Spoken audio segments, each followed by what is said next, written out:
कुंज विहारी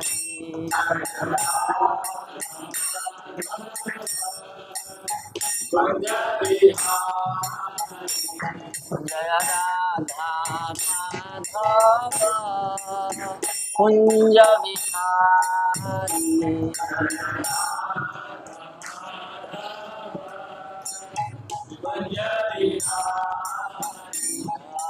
गोपी जन वल्लभ गिरिवर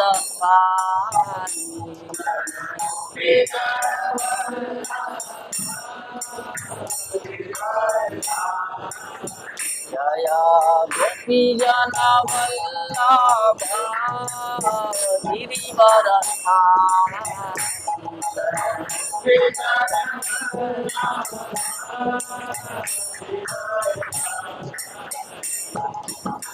यशोदानंदन व्रज जनरंजन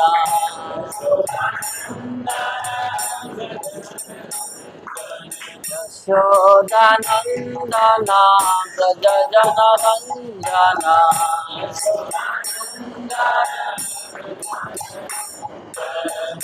यमुना तीर वनचारी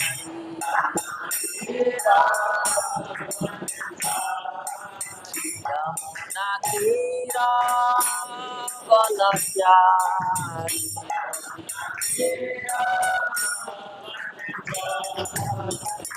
जय राधा कुंज विहारी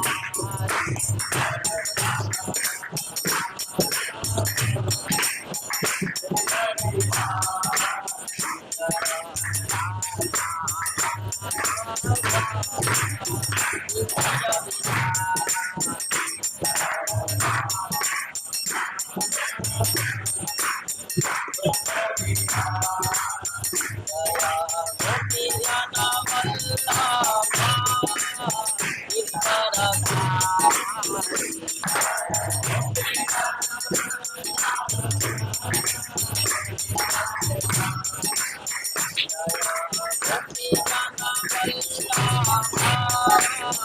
गिरिवर गोपी जन Vallabh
Krishna Krishna Hare Hare Hare Rama Hare Rama Rama Rama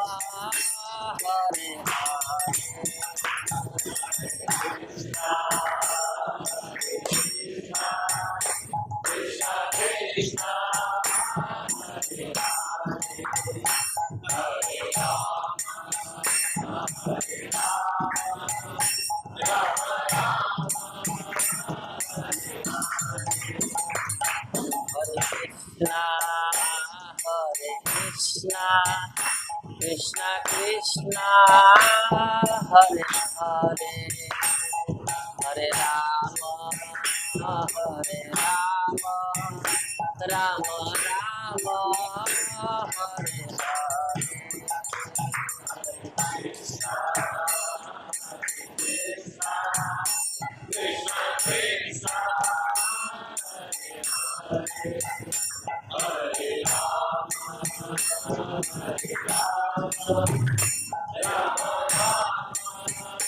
Hare Krishna, Hare Krishna, Krishna Krishna, Hare Hare, Hare Rama, Hare Rama, Rama Rama, Hare Hare. Krishna, Hare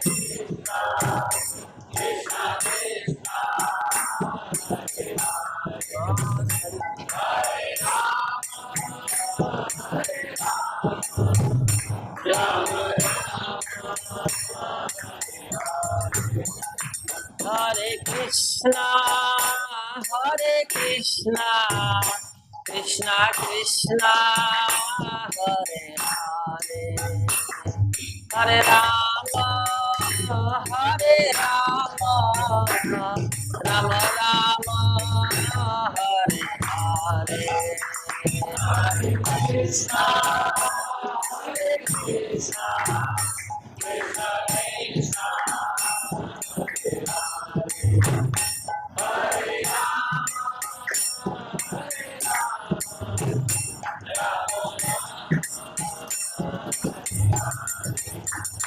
Hare Krishna, Hare Krishna, Krishna Krishna, Hare Hare, Hare Ram, Hare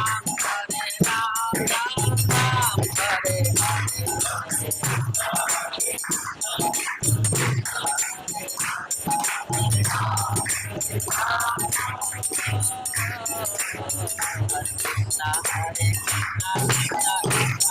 Hare, Hare Ram, Hare Ram, Ram Ram, Hare Hare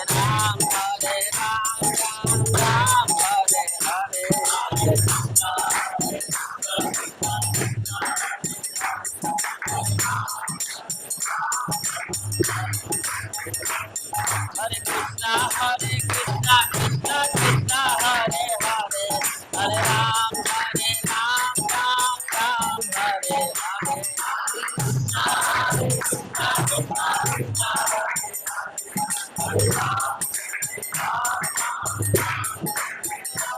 Hare Krishna, Hare Krishna, Krishna Krishna, Hare Hare, Hare Ram, Hare Ram, Ram Ram, Hare Hare.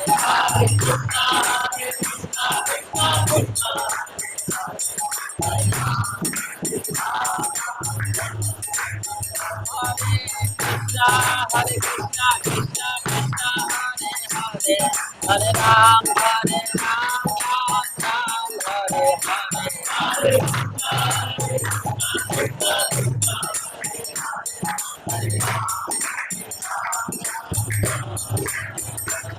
Hare Hare Krishna, Krishna Krishna,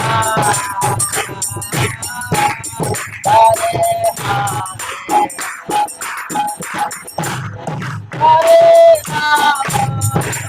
Hare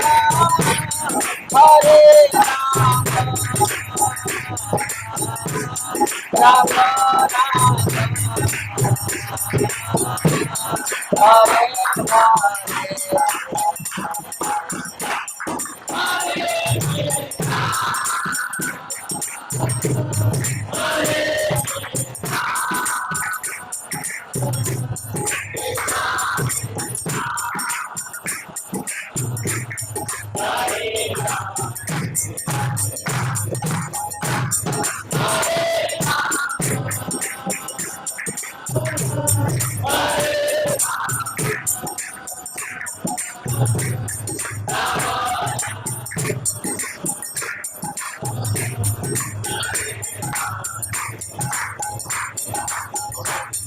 Hare Krishna,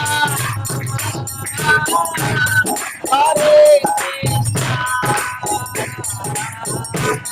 Krishna Krishna, Hare Hare,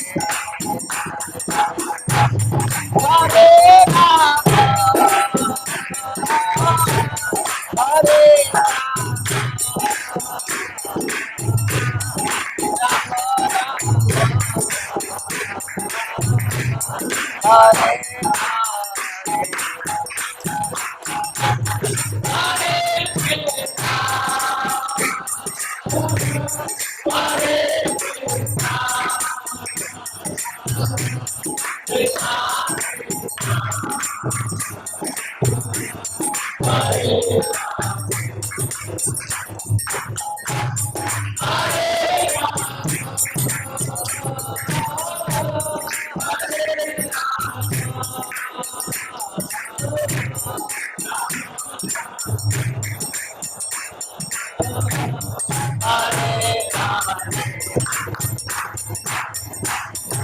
Krishna, Hare Krishna,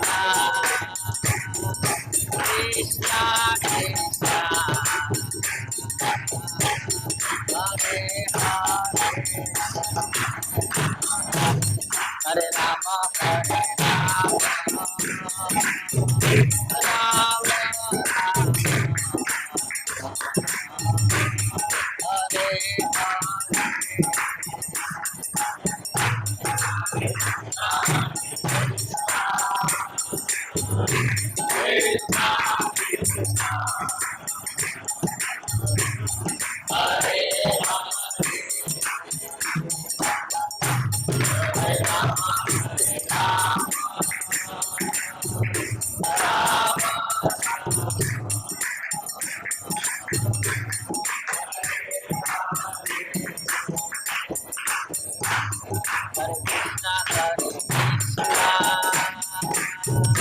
Krishna, Krishna,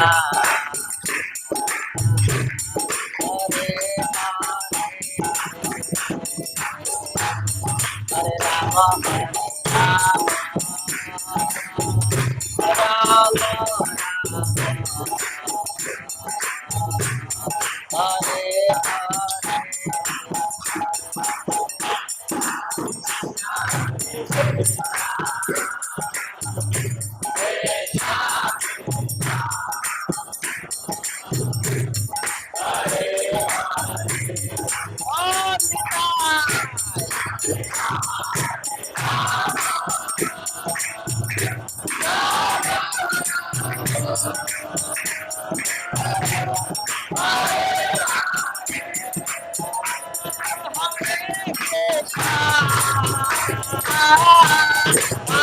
Krishna, Hare Krishna,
Krishna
Shri Shri Radha Madan Gopal भगवान की, श्री श्री गौर निताय भगवान की, जगत गुरु शिल प्रभुपाद की, श्री रुक्मणी द्वारकाधीश भगवान की, ग्रंथराज श्रीमद् भागवतम की, उपस्थित भक्त वृंद की, निताय गौर प्रेमानंदे।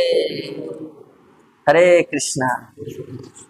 ओम अज्ञानतिमिरान्धस्य ज्ञानाञ्जन शलाकया चक्षुरुन्मीलितं येन तस्मै श्रीगुरवे नमः। श्रीचैतन्यमनोभीष्टं स्थापितं येन भूतले स्वयं रूपः कदा मह्यं वन्देऽहं श्रीगुरो श्रीयुतापदकमलं श्रीगुरुन् वैष्णवांश्च श्रीरूपं साग्रजातं सहगण रघुनाथान्वितं तं सजीवं साधवैतं सावधूतं परिजन सहितं कृष्ण चैतन्य देवं श्री राधा कृष्ण पादान् सहगण ललिता श्री विशाखान्वितांश्च हे कृष्ण करुणा सिंधो दीनबंधो जगत्पते गोपेश गोपिका कांत राधा कांत नमस्तुते। तप्त कांचन गौरांगी राधे वृंदावनेश्वरी वृषभानुसुते देवी प्रणमामि हरिप्रिये। वाञ्छाकल्पतरुभ्यश्च कृपा सिन्धुभ्य एव च पतितानां पावनेभ्यो वैष्णवेभ्यो नमो नमः। जय श्री कृष्ण चैतन्य प्रभु नित्यानंद श्री अद्वैत गदाधर श्रीवासादि गौर भक्तवृंद। हरे कृष्णा कृष्णा कृष्णा हरे हरे, हरे राम राम राम हरे हरे। नमो विष्णुपादाय कृष्णकृष्णाय श्रीमते भक्तिवेदांत स्वामी नामिने। नमस्ते सारस्वते देवे गौरवाणी प्रचारिणे निर्विशेष शून्यवादी पाश्चात्य देशवारिणे। हरे कृष्णा। तो सब भक्तों का बहुत बहुत हार्दिक स्वागत है। और आज बड़ा शुभ दिन है। आज है वामन द्वादशी। आज भगवान वामन देव जी का प्राकट्य दिवस है। आज के दिन भगवान वामन देव प्रकट हुए थे। और आज के दिन हमारे 6 गोस्वामियों में से एक श्री जीव गोस्वामी जी का भी आविर्भाव दिवस है। श्री रूप सनातन भट्ट रघुनाथ, श्री जीव गोपाल भट्ट दास रघुनाथ, यही 6 गोसाई करी शरण बंदन, जहाँ होते विघ्न नाश अभीष्ट पूरन। जीव गोस्वामी जी भी आज प्रकट हुए थे, जो कि 6 गोस्वामियों में सबसे छोटे हैं और रूप गोस्वामी के शिष्य हैं। और रूप सनातन के भतीजे भी हैं। ठीक है, तो आज हम पहले रुक्मिणी माता जी का जो बचा हुआ प्रसंग था उसके ऊपर चर्चा करेंगे, और उसके बाद फिर अगर समय बचता है तो थोड़ा सा वामन देव जी के लीला पे चर्चा करेंगे। जीव गोस्वामी जी के ऊपर तो अलग से करना पड़ेगा। ठीक है, तो हमने लास्ट क्लास में देखा कि श्रीमद् भागवतम के 10वें स्कंद के 52वें अध्याय में माता रुक्मिणी जी की चर्चा होती है। सुखदेव गोस्वामी जी रुक्मिणी जी का प्रसंग शुरू करते हैं। हालांकि सुखदेव गोस्वामी जी राधा रानी के तोते हैं, पैरट ऑफ श्रीमती राधा रानी, तो इसलिए उनको पसंद नहीं था ज़्यादा कि रुक्मिणी जी के बारे में चर्चा करें, क्योंकि उनको लगता था कि हमारी राधा रानी को छोड़ कर रुक्मिणी से विवाह किया इन्होंने इसलिए मैं ज़्यादा नहीं बताऊंगा। तो 2 श्लोकों में ही जल्दी जल्दी निपटा करके सुखदेव गोस्वामी आगे बढ़ रहे थे, पर महाराज परीक्षित बहुत अटेंटिव सुन रहे थे, तो उन्होंने रोक लिया, बोले कि और डिटेल में बताइए थोड़ा। तो डिटेल में फिर बताने के लिए सुखदेव गोस्वामी जी पूरा लीला वर्णन करना शुरू किया। और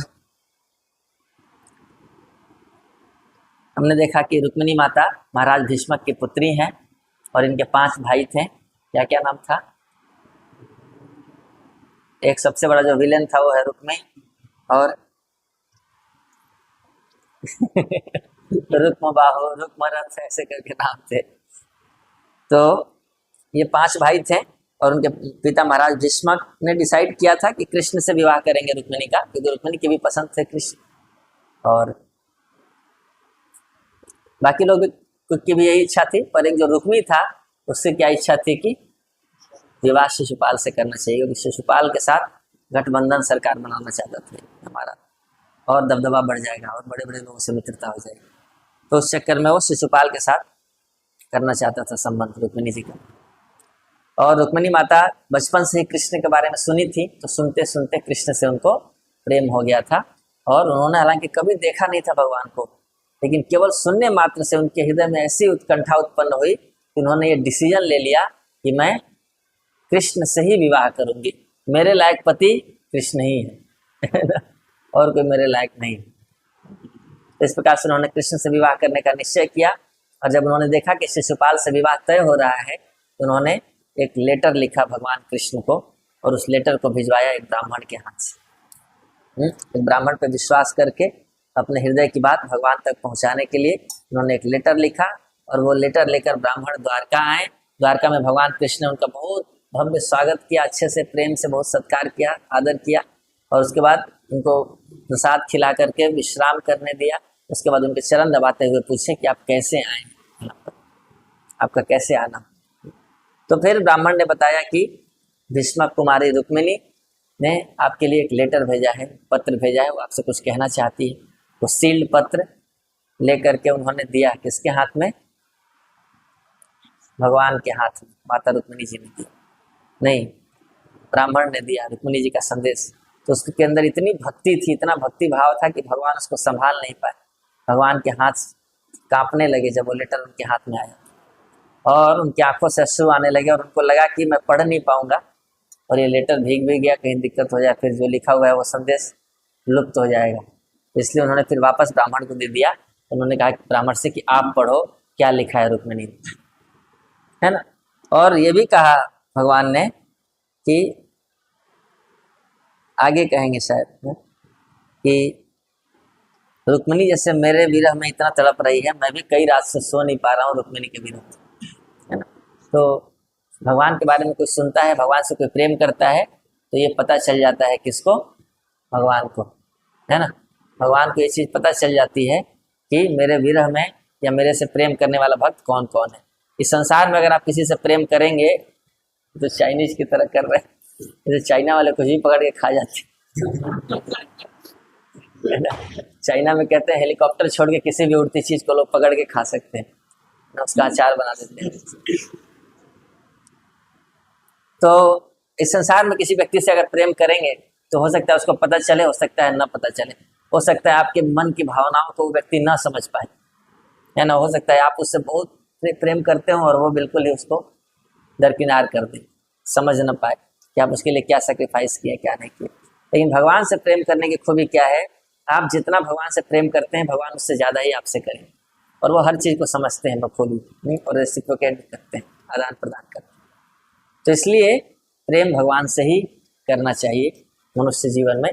बाकी जितने भी संबंध हैं वो सब शरीर के स्तर पर कर्तव्य के रूप में होते हैं, परंतु वास्तव में जो हृदय का प्रेम है वो भगवान को देना चाहिए।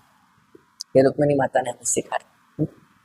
और जब ब्राह्मण लेटर पढ़ने लगे, भगवान उसको सुनने लगे, तो आज हम ये चर्चा करेंगे कि माता रुक्मिणी ने क्या लिखा उस लेटर में, उस पत्र में।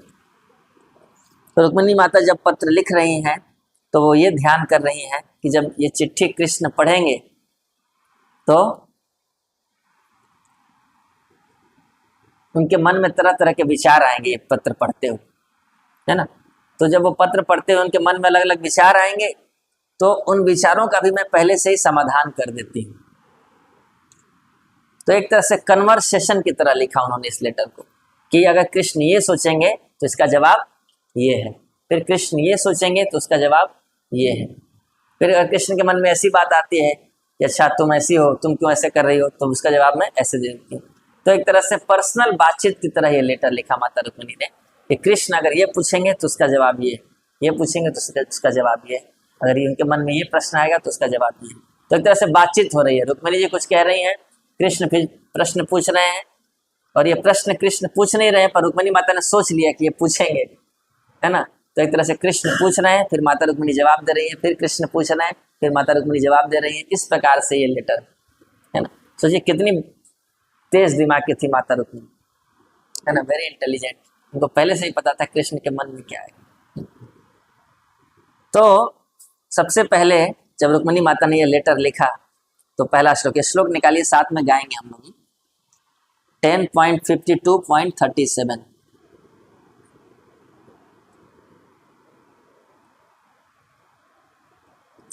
10, 52, 37 यहां से लेकर के 7 श्लोक हैं।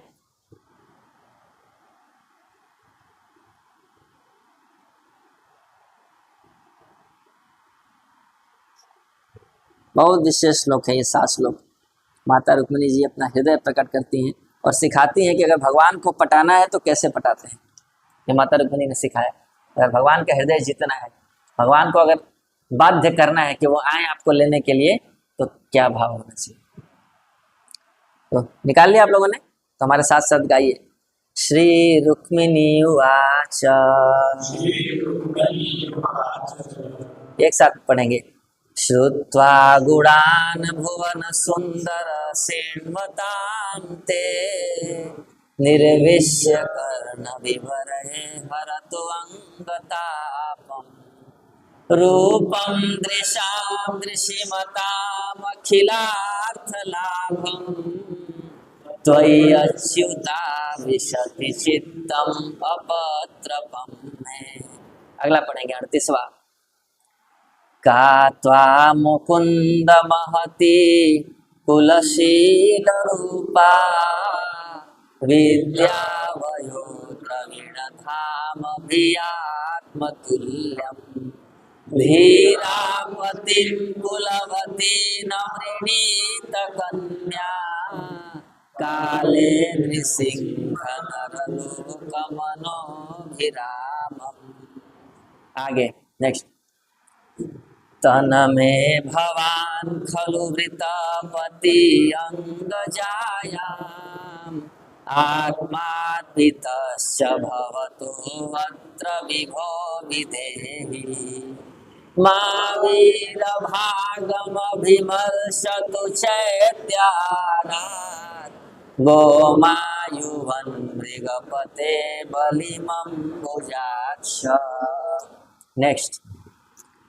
पुरतेष्ट दत्त नियमाव्रत देव विप्र गुरु अर्चनादिभियलं भगवान् परेशः आराधितो यदि गदाग्रजयेत्यपाणिं गृह्णातु मेन दमघोषसुतादयोन्ये। नेक्स्ट।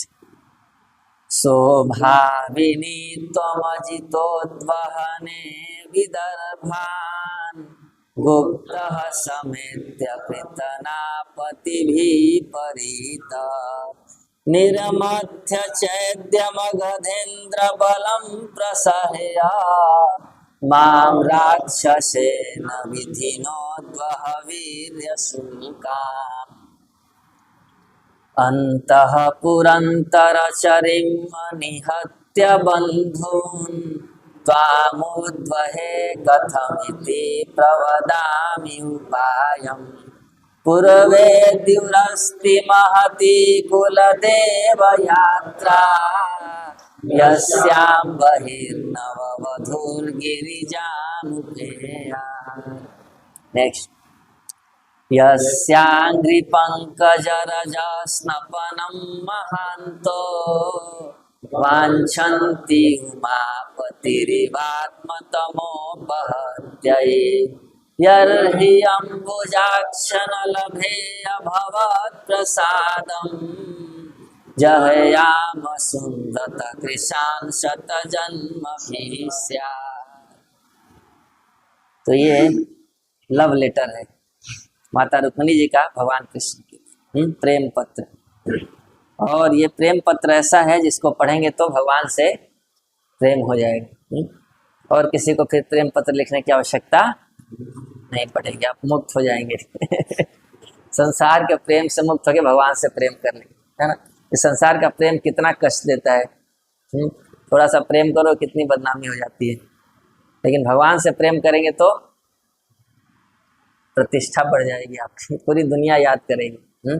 मीराबाई ने भगवान से प्रेम किया, दुनिया याद कर रही है कि नहीं। इतने महान महान आचार्यों ने प्रेम किया, श्रील प्रभुपाद जी ने भगवान से प्रेम किया, तो आज पूरी दुनिया पूछती है उनको। तो इसलिए ऑप्शन यही है, भगवान से प्रेम करेंगे तो पूरी दुनिया याद करेगी। और पुरुष स्त्री का प्रेम तो पिछले क्लास में कथा सुना दिया हूँ सब उसकी तो ज़्यादा नहीं बोलेंगे। तो इसमें सबसे पहले रुक्मिणी माता कहती हैं, श्री रुक्मिणी उवाच, क्या कहती हैं। पहले रुक्मिणी माता के मन में ये प्रश्न आया कि जैसे ही कृष्ण ये पढ़ेंगे और सुनेंगे कि अच्छा भीष्मक महाराज की पुत्री ने एक लेटर लिखा है, तो सबसे पहले कृष्ण के मन में क्या विचार आएगा कि अरे कितनी निर्लज लड़की है ये, कितनी बेशरम है, आज तक मुझे देखा नहीं, मुझसे मिली नहीं, राजा की बेटी है, महल के अंदर में रही है, कभी बाहर स्कूल में गई नहीं, है ना, प्रेम प्रसंग वगैरह किया नहीं, को एजुकेशन किया नहीं, तो फिर भी कैसे इतनी बेशर्म कैसे हो गई है कि सीधा मुझे प्रपोज कर रही है ना। न कभी मिलना न जुलना, है ना, क्या बोलते ना, न जान न पहचान, मैं तेरा मेहमान। तो ऐसे ही कभी मिलना जुलना हुआ नहीं, कभी देखा भी नहीं। एक होता है कभी कि आंखें लड़ गई तो मोहब्बत हो गई, वो भी कभी नहीं हुआ, है ना। ऐसा भी होता है कभी दूर से देखा हो मुझे, वो भी नहीं हुआ, है ना। फिर भी इतनी हिम्मत देखो इसके, सीधा प्रपोज करी। और राजा की बेटी होकर कैसी हिम्मत कर रही है। राजा की बेटी तो बहुत सुरक्षित होती है, बिल्कुल, है ना। राजा की लड़की को कोई हाथ नहीं लगा सकता था, और वो लड़की भी जब तक विवाह न हो जाए इधर उधर नहीं देखती थी, बहुत प्रोटेक्शन में रहती, क्योंकि राजा की बेटी अगर गलत काम कर ली तो कितनी बड़ी बेइज्जती हो, है ना, राजा की इज्जत होती थी। तो इसलिए भगवान के मन में सबसे पहले ये विचार आएगा, रुक्मिणी माता ऐसा सोच के लिख रही है कि भगवान पढ़ते ही बोलेंगे कि अरे तो बड़ी बेशरम लड़की है ना, सीधा मुझे प्रपोज कर रही है। तो इसलिए सबसे पहले रुक्मिणी माता ने लिखा, सबसे निचला लाइन है, चित्तम अपत्रपम में, कहती है प्रभु मैं निर्लज हूँ, मैं बेशरम हूँ, पहले ही मैं स्वीकार कर लेती हूँ। आप सोचे उससे पहले ही मैं मान लेती हूँ कि मैं, अपत्रपम का मतलब होता है निर्लज, मेरा चित्त निर्लज हो गया है, मैं बिल्कुल निर्लज लड़की हूँ, मैं मानती हूँ। लेकिन मेरे निर्लज होने में केवल मेरी गलती नहीं है, इसमें आपका भी दोष है। 50% गलती मेरी है और 50% गलती आपकी है। तो जब दोनों की गलती है तो केवल ब्लेम मेरे ऊपर क्यों डाल रहे हो आप, केवल मेरे बारे में क्यों सोच रहे हो कि ये निर्लज लड़की है। आप अपनी गलती भी आपको माननी पड़ेगी, क्योंकि मेरा चित्त अगर आज निर्लज हो गया तो इसमें गलती हम दोनों की है। आपकी तो मेन गलती है, मेरी गलती भी है। मेरी क्या गलती है, तो पहला शब्द कहते हैं, श्रुत्वा गुणान भुवन सुंदर सिन्वताम ते। श्रुत्वा गुणान, ये मेरी गलती है, और भुवन सुंदर, ये आपकी गलती है। मेरी गलती क्या है कि मैंने आपके बारे में सुन लिया, यही सारा गड़बड़ हो गया। क्योंकि आपके बारे में जो सुन लिया उसका काम खत्म, अब वो निर्लज हो जाएगा, उसके अंदर हया लाज शर्म नहीं बचेगा। क्योंकि आप हैं ही ऐसे कि कोई भी आपके बारे में सुन लेगा तो अब उसके अंदर निर्लजता आ जाती है। वो परवाह नहीं करता कि लोग क्या सोचेंगे, वो बस यही सोचता है कि आप क्या सोचेंगे, है ना। वो सड़क पे नाचेगा, सड़क पे नाचना कितनी निर्लजता की बात है बताइए। कौन नाचता है सड़क पे बताइए? बिना शराब पिए कोई नाच सकता है सड़क पे? दो ही लोग नाचते हैं, या तो कोई शराब पी लिया हो तब, और नहीं तो भगवान के भक्त नाचते हैं। ये दोनों निर्लजता का ही तो लक्षण है ना। उसके बाद किताब बेचना, कितनी आप देखिए निर्लजता की बात है। जबरदस्ती दे रहे, कुछ मिल नहीं रहा फिर भी दे रहे हैं उसको, और वो कह रहे हैं नहीं लूंगा नहीं लूंगा। नहीं आप एक बार देखो तो, एक बार देख तो लो, ऐसे चलो कम से कम छू तो लो, एक बार हाथ में तो ले लो। जबरदस्ती उसके हाथ में दे देते हैं। उसके बाद उसको समझाते हैं, लास्ट में बोलता है ठीक है बहुत अच्छा बोला आपने, गुड बाय, फिर देकर चला जाता है, लेता नहीं। फिर भी उसके बाद अगले को भी ट्राई करते हैं।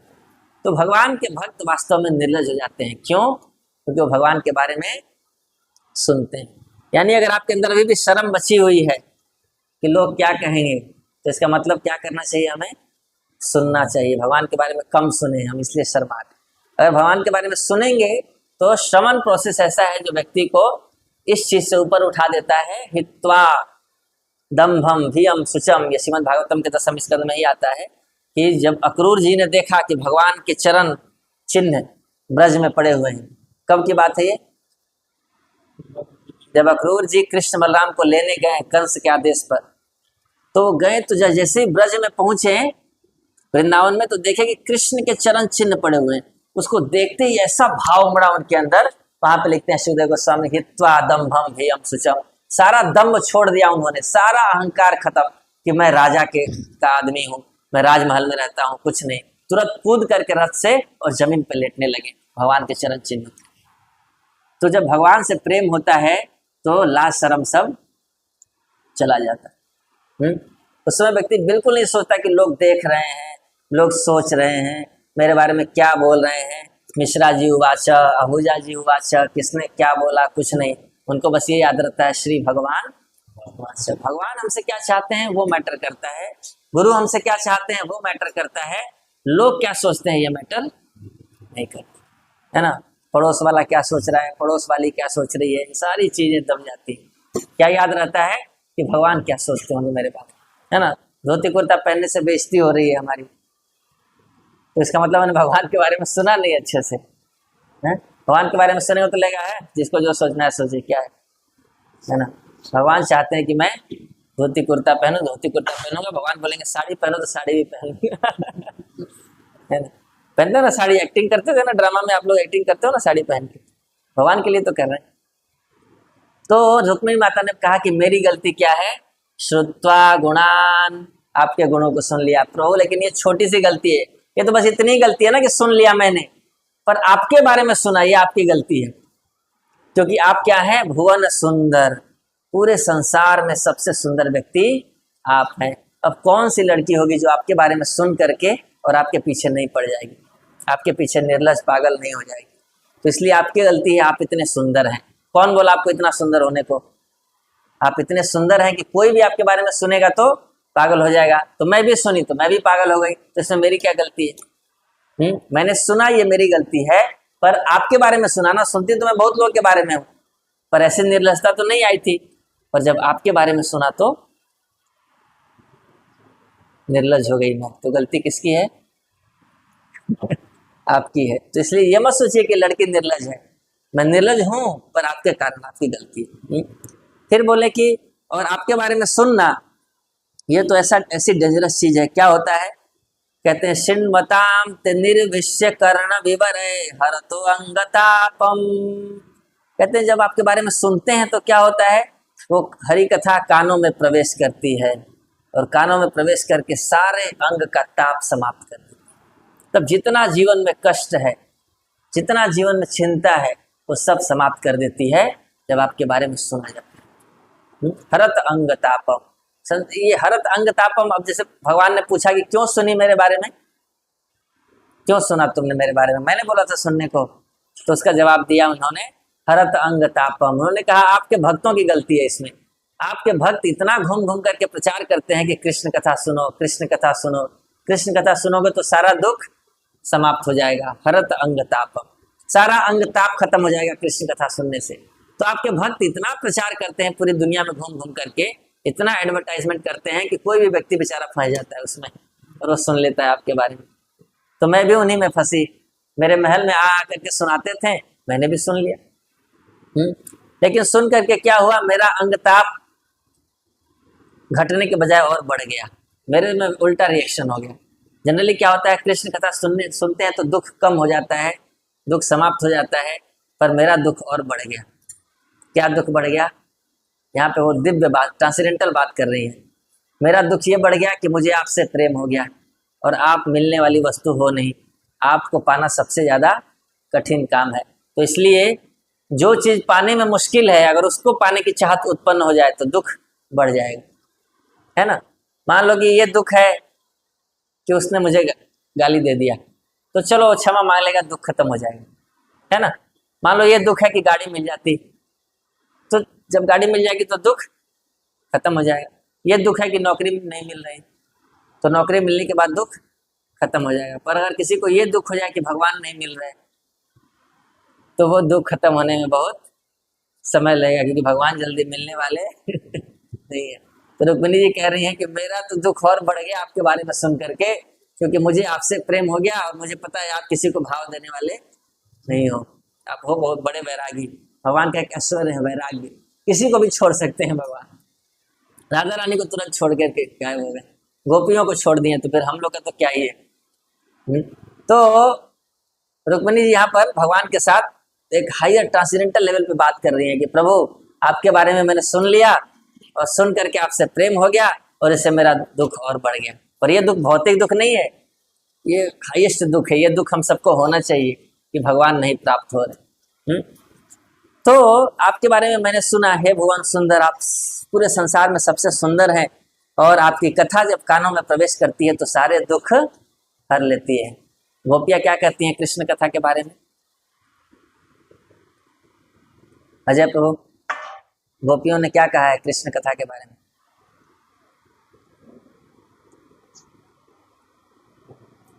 तव कथामृतम तप्त जीवनम कविभिरीडितम कल्मषापहम।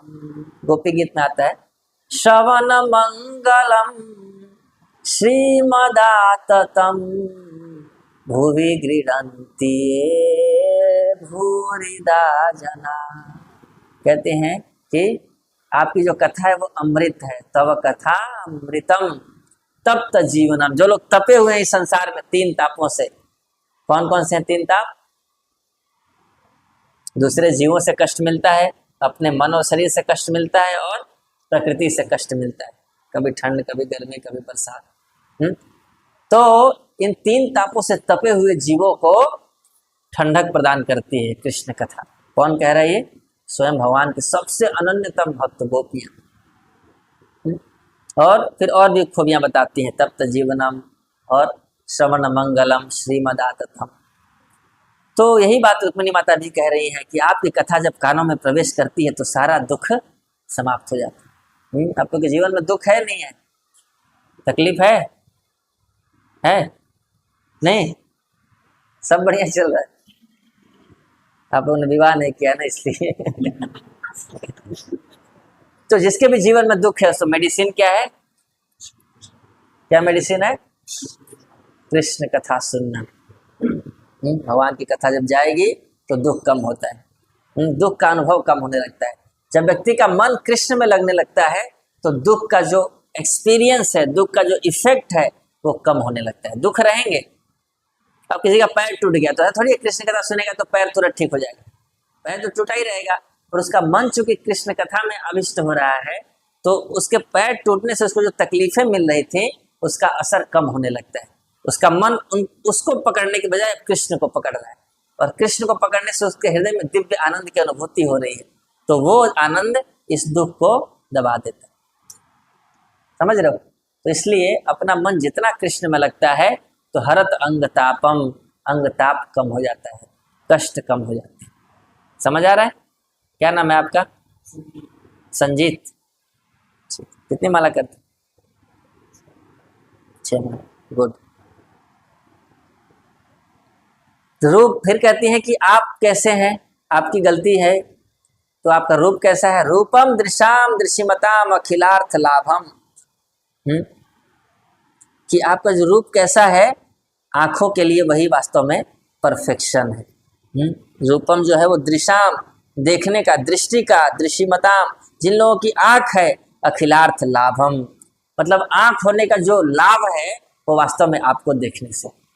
आपका रूप इतना सुंदर है कि आपको देख करके तब व्यक्ति समझता है कि आज मेरी आंख होने का कुछ फायदा हुआ है, तो आज हुआ है क्योंकि भगवान को आज देख लिया। इतने सुंदर है भगवान, भगवान इतने सुंदर हैं कि उनके जिस अंग को देखोगे वही देखते रह जाओगे, उसके अलावा दूसरा देख ही नहीं पाओगे, इतने सुंदर। एक बार एक गोपी कृष्ण लोक में जब प्रवेश की तो उसने एक दूसरे गोपी से कहा कि कृष्ण कहाँ है, मुझे कृष्ण को देखना है। तो दूसरी गोपी ने कहा कि देखो वो दिख रहा है नीलमणि कृष्ण, उनको देखो। तो उसने कृष्ण को देखा तो कृष्ण के कुंडल पे, कानों के कुंडल पे नजर चली गई, तो वो कुंडल देखती रह गई। और कुंडल देखते देखते कई युग बीत गए, कई युग बीत गए। तो गोपी ने बोला कि क्या हुआ, देखा, देख लिया कृष्ण को? तो बोली अरे नहीं, अभी तो कुंडल ही देख रही थी। अभी तो रुको, अभी देखना है, कृष्ण को देखना बाकी। बोले चलो लेट हो रहा है। बोले नहीं, अभी तो कुंडल तक ही पहुंची थी। तो कृष्ण इतने सुंदर हैं कि उनका शरीर का एक एक अंग पूरी तरह से खींच सकता है किसी को। इसलिए भगवान को कहते हैं कामदेव, ट्रांसेंडेंटल क्यूपिड। इस संसार में जो काम है वो कितना खींचेगा, है ना। स्त्री पुरुष का सौंदर्य है, कितना खींचेगा। मान लो कोई स्त्री सुंदर लगती है या कोई पुरुष सुंदर लगता है, कितनी देर देखेंगे। कोई स्त्री इतनी सुंदर हो सकती है कि उसको देखते देखते देखते देखते जीवन बीत गया केवल कान का कुंडल देख के, है ना। ऐसा नहीं हो सकता, बोर हो जाते हैं लोग देखते देखते एक ही चेहरा। इसलिए वैदिक संस्कृति है कि विवाह करो आप, है ना। ऐसे गर्लफ्रेंड बॉयफ्रेंड वाला सिस्टम नहीं है। विवाह करोगे तो क्या होगा, तब तपस्या होती है वास्तव में। रोज रोज उसी को देखना होगा जब, तो मन फिर, अब मन को चाहिए हमेशा नया नया, तो मन के लिए तपस्या हो जाती है कि अरे उसी वही फिर से वही फिर से, है ना। तो 1 साल 2 साल में तो फिर दूसरे की पत्नी अच्छी लगने लगती है अपनी पत्नी से ज्यादा। तो इस संसार में कोई भी इतना आकर्षक नहीं है। वो बस एक ब्रह्मा जी ने ऐसा बना दिया है आकर्षण कि पुरुष को स्त्री का शरीर देखते ही लगता है कि हाय, और स्त्री को पुरुष को देखते ही लगता है ओ सो डैशिंग हैंडसम। ये ब्रह्मा जी ने बनाया हुआ है, माइंड में वायरस डाल दिया, बस सॉफ्टवेयर डाला हुआ है, बस और कुछ नहीं है। एक्चुअली में स्त्री के शरीर में और पुरुष के शरीर में कोई भेद नहीं है। दोनों के शरीर में एक ही चीज है, अंदर अंदर वही मल मूत्र मज्जा हड्डी मांस सब भरा हुआ है। बाहर से बस स्ट्रक्चर थोड़ा सा चेंज कर दिया, चमड़ा बदल दिया बस। तो केवल स्किन का यह आकर्षण है, स्किन हटा दो तो कोई नहीं देखेगा। तो ये सारा खेल बस मन के अंदर में डाल दिया है ब्रह्मा जी ने, तो ये आकर्षण है। बट एक्चुअली में कुछ भी अट्रैक्टिव नहीं है, सब बोर हो जाते हैं एक दूसरे के साथ रह के। तो इस संसार का आकर्षण भगवान के आकर्षण की बराबरी नहीं कर सकता। भगवान इतने सुंदर हैं कि उनको जो देखा तो देखा। एक बार कामदेव के मन में इच्छा हुई कि मैं सबको तो अपने मन में मोहित करके रखता हूँ, एक बार कृष्ण के ऊपर मैं जादू चलाता हूँ। तो गया जहाँ पे रासलीला हो रही थी वहां पे गया, तो कृष्ण बांसुरी बजाए, सारी गोपियां आने लगी। तो ये गए और कामदेव अपने बाण चलाने लगे कृष्ण को मोहित करने के लिए। तो भगवान जैसे ही अपनी बांसुरी बजाए, उस बांसुरी की आवाज सुनकर के कामदेव धड़ाम से गिर पड़ा नीचे, कृष्ण के पास आगे गिर पड़ा। उसको लगा कि यार इस पे तो जादू चल नहीं रहा मेरा कुछ। तो कृष्ण ने बोला कि बेटा मैं तुम्हारा बाप हूँ, तुम गलत जगह पे आ गए हो, तो चले जाओ यहाँ से। है तुम्हारा नाम मदन है, मेरा नाम मदन मोहन है ना। तो कंदर्प कोटि कमनीय विशेष शुभम, करोड़ों कामदेव मेरे से आकर्षित रहते हैं, तो तुम जाओ यहाँ से। तो फिर कामदेव बड़ा शर्मिंदा हुआ कि यार आया था मैं कृष्ण को मोहित करने, कुछ हुआ नहीं है, तो किसी को तो कुछ करके जाऊं। तो काम करता हूँ, गोपियां तो कमजोर होंगी, गोपियों को मोहित करता हूँ। तो गए गोपियों को मोहित करने। तो कृष्ण बांसुरी बजा रहे हैं, गोपियां वहां पर आई हैं। तो कामदेव क्या किए, सोचा कि गोपियों को पहले हर तरह से मोहित करने का प्रयास किया, गोपियां मोहित नहीं हो रही थी, तो गोपियों के हृदय में घुस गया वो। गोपियों के हृदय में प्रवेश किया तो गोपियों के अंदर काम जगा, कृष्ण के लिए काम इच्छा जगी। तो उन्होंने ओ कृष्णा, कृष्ण को उन्होंने पुकारा और कृष्ण उसी समय गायब हो गए। जब कृष्ण गायब हो गए तो गोपियों के अंदर अब क्या हुआ, विरह की अग्नि जलने लगी, है ना। पहले काम जगा था, अब विरह होने लगा भगवान से। अब ऐसा विरह हुआ कि आग जलने लगी उनके हृदय में, और कामदेव उसमें जल करके खत्म हो गए, भस्म हो गए। तो कामदेव एक बार जले थे शिव जी के क्रोध से, और एक बार जले थे गोपियों के हृदय में विरह से। तो कहने का मतलब है, काम बहुत तुच्छ वस्तु है, वो भगवान के सामने नहीं टिक सकता। जब भगवान से आकर्षण होता है वो प्रेम है, और अपनी इंद्रियों से आकर्षण है उसको बोलते हैं काम। कविराज गोस्वामी जी लिखते हैं कि काम और प्रेम देखने में एक जैसा लग सकता है, कि जैसे गोपियां कृष्ण से कर रही हैं, वैसे ही संसार में मेरी वाली भी मेरे से करती है। तो दोनों एक ही चीज तो है नहीं। तो कविराज गोस्वामी कहते हैं नहीं, देखने में एक जैसा लग सकता है। जैसे लोहा देखने में हो सकता है सोने जैसा लगे, लेकिन बहुत अंतर है, लोहा और सोना बिल्कुल अलग होते हैं, है ना। अगर लोहे को भी सोने जैसा पेंट कर दो तो सोना थोड़ी हो जाएगा, लोहे पे सोने का पेंट चढ़ा देंगे तो भी वो लोहा रहेगा। तो इसलिए कविराज गोस्वामी जी कहते हैं, आत्मेंद्रिय प्रीति वांछा तारे बलि काम, कृष्णेन्द्रिय प्रीति वांछा धरे प्रेम नाम। कहते हैं अगर अपनी इंद्रियों की तुष्टि की इच्छा है उसको काम कहते हैं। तो इस संसार में जो सो कॉल्ड लव है, प्रेम है, वो वास्तव में काम है। क्यों? क्योंकि उसमें दोनों सोचते हैं कि मेरा फायदा कैसे होगा, मेरी इंद्रियों की तुष्टि कैसे होगी। तो अपनी इंद्रियों की जब तुष्टि के बारे में सोचते हैं उसको बोलते हैं काम, और जब कृष्ण के इंद्रियों की तुष्टि के बारे में सोचते हैं उसको बोलते हैं प्रेम। तो काम और प्रेम बिल्कुल अलग अलग वस्तु है। तो भगवान से जब आकर्षण होता है तो इस संसार में जो काम वासना है, स्त्री पुरुष का आकर्षण है, वो धीरे धीरे कम होने लगता है। तो काम वासना से बचने का यही उपाय है, भगवान के प्रति आकर्षण बढ़ाया जाए, भगवान के बारे में सुनकर, भगवान का नाम जप करके, भगवान के कीर्तन में नृत्य करके, भगवान के साथ सेवा में लग करके, भगवान के प्रचार में लग करके, तरह तरह से भगवान का संग जैसे जैसे करेंगे भगवान से प्रेम होगा। और जैसे जैसे भगवान से आकर्षण होगा तो काम वासना कमजोर हो जाती है, क्योंकि काम टिक नहीं सकता। क्योंकि कृष्ण का नाम है मदन मोहन, और राधा रानी का नाम है मदन मोहन मोहिनी। तो राधा रानी मदन मोहन को भी मोहित कर देती है। तो उस राधा रानी के हम आश्रय में हैं, तो हमारे ऊपर काम असर कैसे करेगा? हमारे ऊपर तभी करता है जब हम इनका आश्रय छोड़ करके और सोचते हैं कि थोड़ा सा चुस्की हम भी ले लेते हैं, ज्यादा नहीं, थोड़ा सा। तो थोड़ा सा जो लेते हैं ना, तो थोड़े में क्या होता है, माया खींच देती है। माया के साथ कबड्डी नहीं खेलना चाहिए। कबड्डी देखा है ना आप लोगों ने, खेले भी होंगे। कबड्डी में क्या होता है, लाइन है इधर, लाइन के इधर हम है और लाइन के उधर माया है। तब सोचते हैं थोड़ा सा बच जाते हैं, कबड्डी कबड्डी कबड्डी, थोड़ा सा बस छू करके आ जाएंगे। लेकिन माया को अगर थोड़ा सा छुओगे, पकड़ लिए एक बार ना, तो फिर कबड्डी कबड्डी कबड्डी कबड्डी कबड्डी हो जाएगा। सांस टूट जाती है। तो इसलिए माया से परम पूज्य गोपाल स्वामी महाराज जी कहते थे, हम लोग क्यों माया में फंसते हैं? क्योंकि हम सोचते हैं थोड़ा सा चुस्की लेके आ जाऊंगा मैं, थोड़ा सा मजे ले लेता हूँ, ज्यादा नहीं, 4 नियम नहीं तोड़ूंगा, बस थोड़ा सा देख के आ जाऊंगा। इसमें क्या होता है, फिर थोड़ा सा लेते हैं तो माया फिर घुस जाती है। माया को अगर 1 इंच मिल गया तो उसी में वो धीरे से घर कर लेगी अपना, फिर धीरे धीरे धीरे धीरे घुस जाती है। कहानी उसमें सुनाते हैं मतलब कि एक टेंट बना हुआ था, और एक रेगिस्तान में बहुत ठंड थी। तो एक ऊंट था और ऊंट का मालिक था। तो ऊंट का मालिक टेंट में सोया था और ऊंट बाहर सोया था, और ऊंट को ठंड लगने लगी रात में। तो ऊंट बोला मालिक से कि थोड़ा सा बस नाक अंदर रख लेने दो टेंट के अंदर, बस नाक अंदर रखूंगा ताकि सांस लूंगा तो गर्म हवा आएगी अंदर से, क्योंकि बहुत ठंड लग रही है। तो मालिक बोला ठीक है रख ले। तो थोड़ा सा नाक रख लिया। और फिर जब सुबह मालिक उठे तो देखे टेंट से बाहर थे वो। क्योंकि थोड़ा थोड़ा धक्का देते देते देते अब इसको गर्मी आने लगी अंदर से।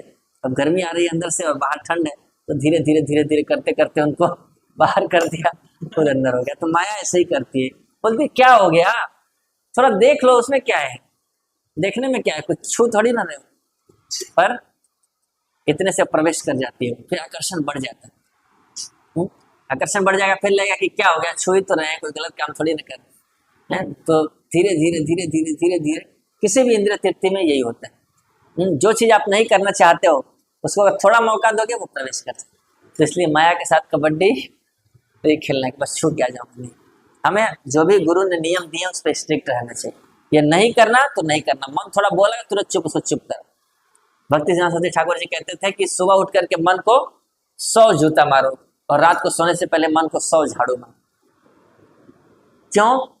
इसका मतलब क्या है कि मन को बोलना है तो चुप रहा, मैं वो करूंगा जो मेरे गुरु चाहते हैं, भगवान चाहते हैं, तेरी बात मैं नहीं सुनूंगा। क्योंकि मन का क्या है, दिल तो पागल है, दिल दीवाना है।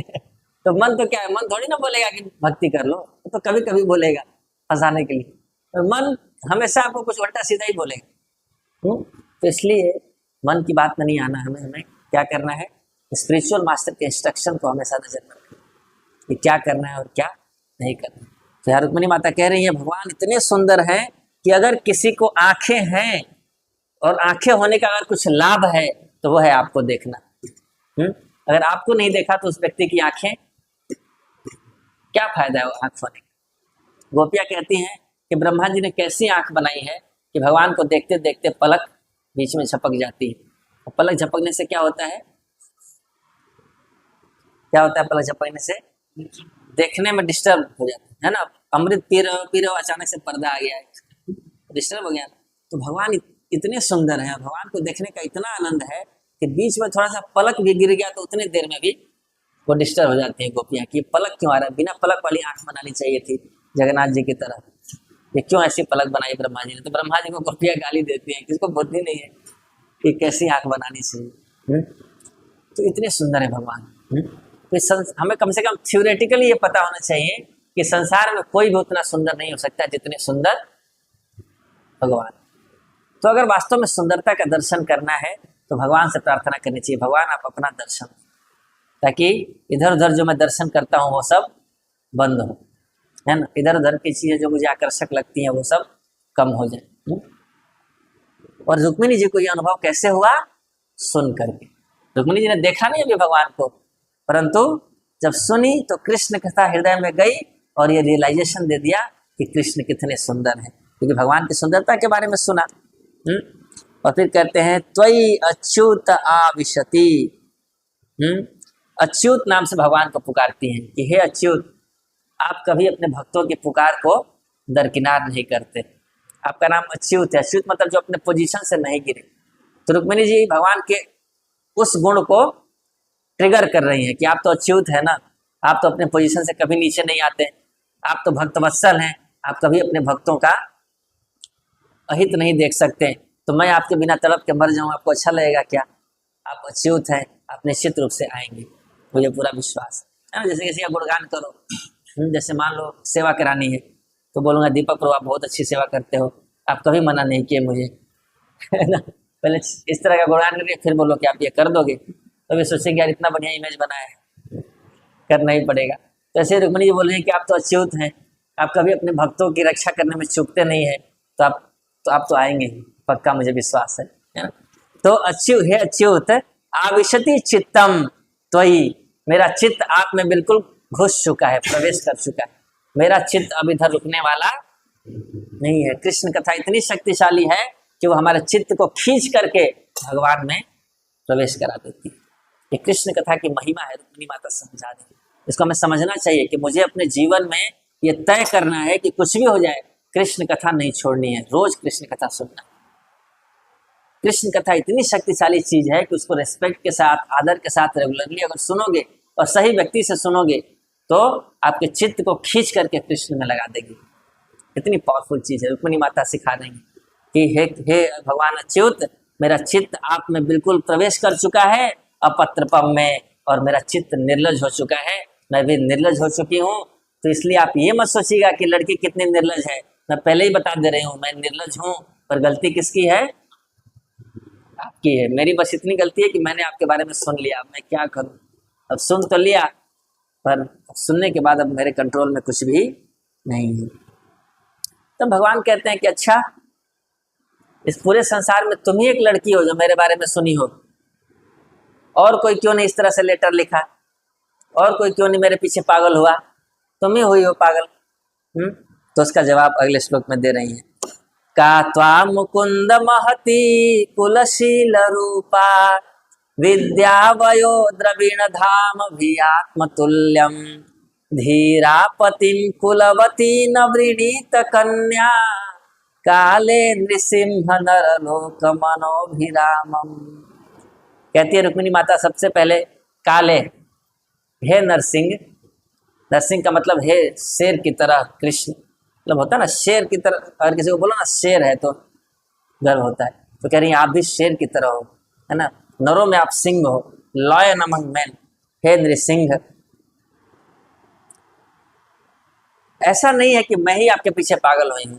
काले नृसिंह, समय आएगा तो बहुत लोग आपके पीछे पागल होंगे, यानी हिंट दे रही है कि मैं पहली हूँ, अभी 16,000 और आएंगी, है ना। मैं शुरुआत कर रही हूँ, मैं खाता खोल रही हूँ, और इसके बाद अभी और भी बहुत सारी स्त्रियां होंगी जो आपके पीछे पागल होंगी। अभी समय आने दीजिए, काल आने पर, समय आने पर काले नृसिंह, बहुत सारी कन्याएं आपके पीछे आएंगी। यानी मैं अकेले पागल नहीं हूँ, बहुत पागल होंगी आपके पीछे, क्योंकि जो आपके बारे में सुनेंगी सब पागल हो जाएंगी, जो आपको देखेंगे वो सब पागल होंगे। और कहती हैं कि फिर भगवान कहते हैं लेकिन और भी तो इतनी सारी स्त्रियां हैं, वो सब क्यों नहीं पागल हो रही मेरे पीछे? होंगी, ये 16,000 ही क्यों हो रही है? बाकी भी तो हैं, सारी स्त्रियों को मेरे बारे में पागल हो जाना चाहिए था। तुम तो कह रही हो मेरी गलती है, तो अगर मेरी गलती होती तो तुम ही क्यों पागल हो, बाकी इतने सारे और सब भी पागल होने चाहिए। तो कहती है रुक्मिणी माता, नहीं, सारी स्त्रियां आपके पीछे पागल नहीं होंगी, आपके पीछे पागल होने के लिए भी कुछ योग्यता चाहिए। क्या योग्यता है? कहती हैं कि हे मुकुंद, का त्वा महति कुलशील रूपा विद्या वयो द्रविण धाम अभियात तुल्यम। आपका रूप, आपका चरित्र, आपकी विद्या, आपकी आपकी आपका यूथ, आपकी जवानी, आपका द्रविण, आपका धन, ये सब, आपका वैभव, आपका प्रभाव, ये आपकी ये जो वस्तुएं हैं वो आप ही के बराबर हैं, और कोई आपकी बराबरी नहीं कर सकता इन चीजों की। यानी आप ऐसे व्यक्ति हैं कि आपके पास जो है वो आप अपने ही बराबर हो सकते हैं, और कोई आपकी तुलना नहीं कर सकता। तो इतने महान व्यक्ति से कौन स्त्री नहीं आकर्षित होगी? वही नहीं आकर्षित होगी जो कुलवती नहीं है, जो मतलब अच्छे कुल की नहीं है, बुद्धिमान नहीं है, अच्छे गुण उसके अंदर नहीं है, बिल्कुल मूर्ख है, वही स्त्री आपके पीछे आकर्षित नहीं होगी। नहीं तो आपका वैभव देखकर, आपकी सुंदरता देख करके कौन नहीं आकर्षित हो जाएगी। और फिर एक और गुण बताती है रुक्मिणी माता कि ऐसी स्त्री आपको नहीं चुनेगी अपने पति के रूप में जो कुलवती नहीं है और जो धीरा नहीं है। One who is not sober, धीरा जो नहीं है वही आपको अपने पति के रूप में नहीं चुनेगी।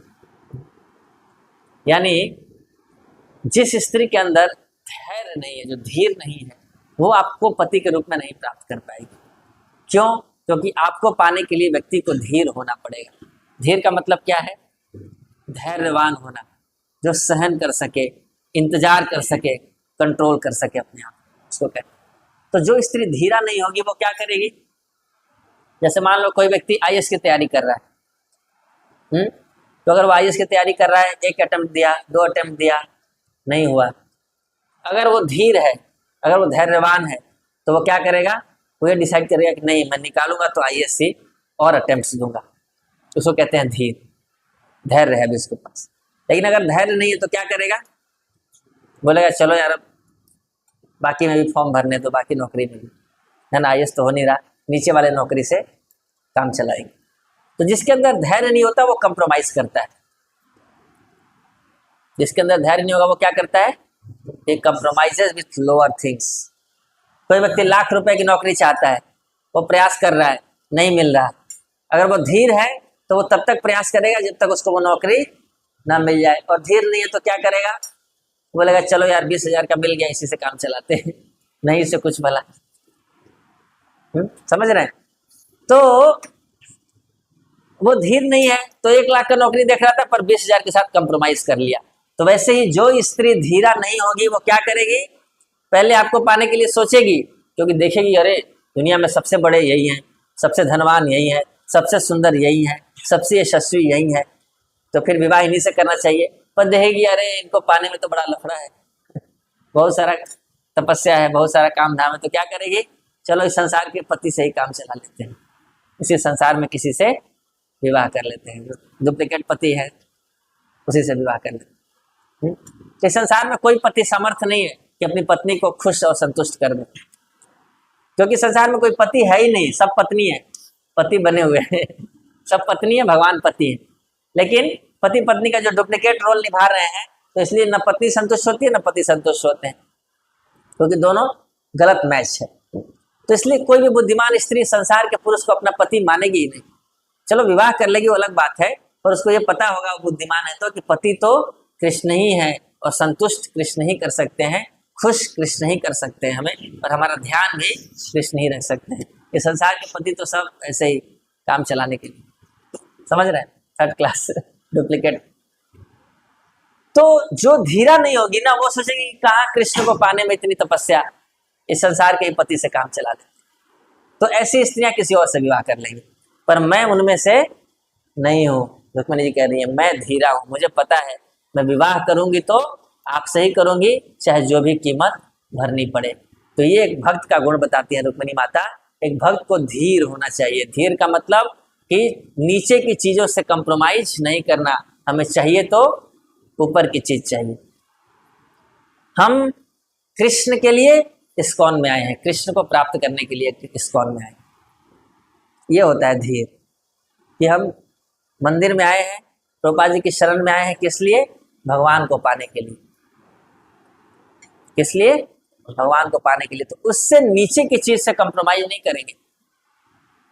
जब तक वो नहीं मिल जाएगा तब तक प्रयास करेंगे और सहन करते रहेंगे, इंतजार करते रहेंगे, मेहनत करते रहेंगे, जब तक वो न मिल जाए। उससे नीचे की चीज मिल गई और उसी से खुश हो गए तो फिर गए काम से, फिर भगवान नहीं मिलने वाले। भगवान उसको मिलेंगे जिसको और कुछ नहीं चाहिए। जो और कुछ लेकर के संतुष्ट हो गया, भगवान उसको फिर बोलेंगे ठीक है तू खुश हो गया ना, चल। समझ पा रहे हैं? ये बहुत बड़ी क्वालिटी है धीर होना, धीरा।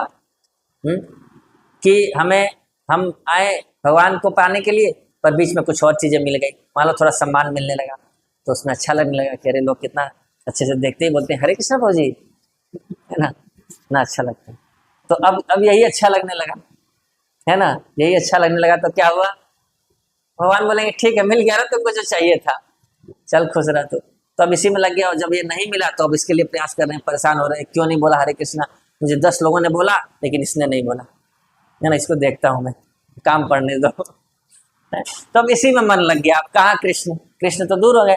जिसको भगवान को पाना है इन चीजों से ऊपर उठना पड़ेगा। सम्मान मिल गया, पूजा मिल गई, लाभ मिल गया, प्रतिष्ठा मिल गई, या कुछ बढ़िया प्रसादे मिल गया, उसी में लट्टू हो गए कि चलो खाने को तो मिल रहा है ना, भगवान मिले ना मिले। तो ये सब छोटी छोटी चीजें, इसके लिए नहीं मनुष्य जीवन हमें मिला है। समझ रहे हैं आप? एक भक्त को धीर होना चाहिए, तब भगवान मिलते हैं। छोटी भगवान पहले छोटी चीजें देते हैं कि ये ले, चाहिए नहीं चाहिए तो चल ये ले ले, पहले भुक्ति देंगे, मटेरियली एंजॉय करो। ये नहीं चाहिए तो मुक्ति ले लो, सारा दुख खत्म कर देता हूँ तुम्हारा, लेकिन मैं नहीं आऊंगा अभी। मुक्ति से खुश हो गए तो खुश हो गए, नहीं खुश हुए, जब भक्त बोलेगा नहीं नहीं नहीं आप चाहिए, तब तक मुझे कुछ नहीं लूंगा जब तक आप नहीं मिल जाएंगे, तब भगवान उस व्यक्ति को मिल जाता है। उसको कहते हैं धीर। और धीर नहीं होगा तो यही सम्मान में फंस जाएगा, या फॉलोअरशिप में मिल जाएगा, है ना, या कहीं धन मिल रहा है, कहीं पैसे का कुछ जुगाड़ लग रहा है ना, अपना बिजनेस बढ़िया हो रहा है इस्कॉन में आ जाने से, तो उसी में खुश हो गए, है ना। किसी को धन चाहिए, किसी को जन चाहिए, फॉलोअर हो जाए, 10 लोग एकदम बोले कि जिंदाबाद जिंदाबाद, है ना, नेताजी जिंदाबाद, हमारा नेता कैसा हो। तो उसी में खुश हो गए कि चलो कुछ नहीं तो इतने लोग तो है मेरे, जहाँ चाहूंगा वहां खड़े कर दूंगा इनको एक फोन करके। तो ये जन्म हो गया। सुंदर स्त्रियां मिल सकती है ना, इस्कॉन में आने से सुंदर सुंदर स्त्रियां मिल जाती है आसानी से। कई भक्त इस्कॉन में आते हैं विवाह करने के लिए, है ना। एक भक्त थे वो आए थे इसलिए कि उनको रसिया लड़की चाहिए थी। रसिया लड़कियां बहुत सुंदर लगती, तो कहते थे जब रसियन लड़कियां साड़ी पहनती है तो और सुंदर लगती है। तो वो आते थे देखने के लिए इस्कॉन में, इनको देखूंगा कैसे नाचती है। वृंदावन जाया करते थे, उनको ये नहीं पता कि किसके यहाँ जा रहे हैं, वहां कृष्ण भी हैं। तो कृष्ण जब फंसाते हैं तो फिर ऐसा फंसाते हैं वो, फिर आज ब्रह्मचारी है वो। वो गए थे रसियन लड़की देखने के लिए, लेकिन वो रसियन लड़की देखते देखते रसियन लड़के पकड़ लिए उनको, और फिर और लोगों ने पकड़ लिया, भक्तों ने पकड़ लिया, और फिर देखते भी थे और भक्ति भी करते थे। फिर भक्ति करते करते देखना बंद हो गया, और फिर भगवान उनको देख लिए और भक्त बन गए, है ना। लेकिन हम इन चीजों में ना फंस जाए, समझ रहे हो। इस्कॉन एक कल्प वृक्ष है। कल्प वृक्ष मतलब जो चाहोगे वो मिल जाएगा यहाँ पे आपको, है ना। यहाँ पे इतना नाम कीर्तन कर रहे हो, भगवान की सेवा कर रहे हो, तो भगवान की छोटी छोटी इच्छा नहीं पूरी कर सकते, जो चाहिए वो मिल जाएगा। पर मूर्ख हम हैं कि हम छोटी छोटी चीजें मांगे। राजा के पास जाकर के बोल रहे हो कि मुझे 10 रुपया दे देंगे, अरे बुड़बक, वो तो कहीं भी मिल जाएगा तुमको। ये बिहारी गाली है, बुड़बक, मूर्ख, समझ रहे? तो कोई भी दे देगा 10 रुपए। यार राजा के पास जाके 10 रुपए मांग रहे हो, ऐसे भगवान की भक्ति कर लिए, इसके बदले आप भगवान को मांग सकते थे, और क्या मांग रहे हो कि उससे शादी करा दो, सेटिंग करा दो। तो बहुत छोटी चीज है ना, वो तो ऐसे भी हो जाएगा, उसके लिए भगवान के पास आने की क्या जरूरत है? तो धनम जनम सुंदरीम कविताम प्रशंसा, मेरी प्रशंसा करे लोग, है ना। यूट्यूब पे मेरे वीडियो कितने लोगों ने देखे, कितनी इच्छा रहती है ना, प्रशंसा, व्यूअरशिप, ये सब छोटी छोटी चीजें, इसको हमें पहचान के निकालना है बाहर।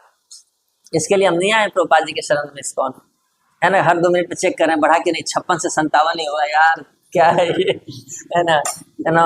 वो वाले वीडियो, उसका जो वीडियो चला था उसमें 456 व्यू गया था, तो मेरे वाले में भी 100 में ही संघर्ष हो रहा है। इतने मेहनत से नाचा मैंने, कोई फायदा नहीं। क्या फायदा नाचने का गुरु पूजा में, कोई वीडियो ही नहीं देखा, समझ रहे? ये सब छोटी छोटी चीज, गेटिंग द पॉइंट। सो धनम जनम सुंदरिम कविता, ये सब चीजों में जो फंस गया वो धीर नहीं है, उसको भगवान नहीं प्राप्त होगा। भगवान पहले नीचे की चीज देंगे, ये ले लो, ये ले लो, चलो ये ले लो, मेरी जान छोड़ दो यार तुम, ये भी ले लो, ये भी ले लो, पर अपने आप को देने का प्रपोजल भगवान नहीं देंगे। पर भक्त जब ये सारा हटा देगा, नहीं ये नहीं चाहिए, मिल रहा है कोई दिक्कत नहीं, अपने आप आ रहा है तो आने दो। ऐसा नहीं है कि अब कोई आके मुझे बोलेगा हरे कृष्ण, बोलेंगे है हट, मुझे सम्मान नहीं चाहिए, मुझे सम्मान बिल्कुल नहीं चाहिए, ऐसा नहीं। जो भगवान की इच्छा से, भगवान की प्रेरणा से आ रहा है वो कोई दिक्कत नहीं है, पर अपनी तरफ से मैं उसके लिए प्रयास नहीं करना है। प्रयास किस लिए करना है? भगवान को पाने की। बाकी अपने कर्मों से या भगवान की कृपा से जो आ रहा है वो आता रहेगा। अब बढ़िया प्रसाद मिल गया, बोलो नहीं मैं इसके लिए थोड़ी इस्कॉन में आया था, नहीं, प्रसाद पाओ कोई दिक्कत नहीं है, लेकिन अब नहीं मिला तो रो रहे हो बैठ के, वो ठीक नहीं है ना। तो उसके लिए प्रयास नहीं करना हमें ज्यादा, भगवान की इच्छा से जो मिलना है मिल जाएगा, कोई दिक्कत नहीं, अपने आप आएगा। भगवान अपने भक्तों को वैसे भी जितना चाहिए उससे ज्यादा देते हैं। बाहर के लोगों को कौन पूछता है बताओ?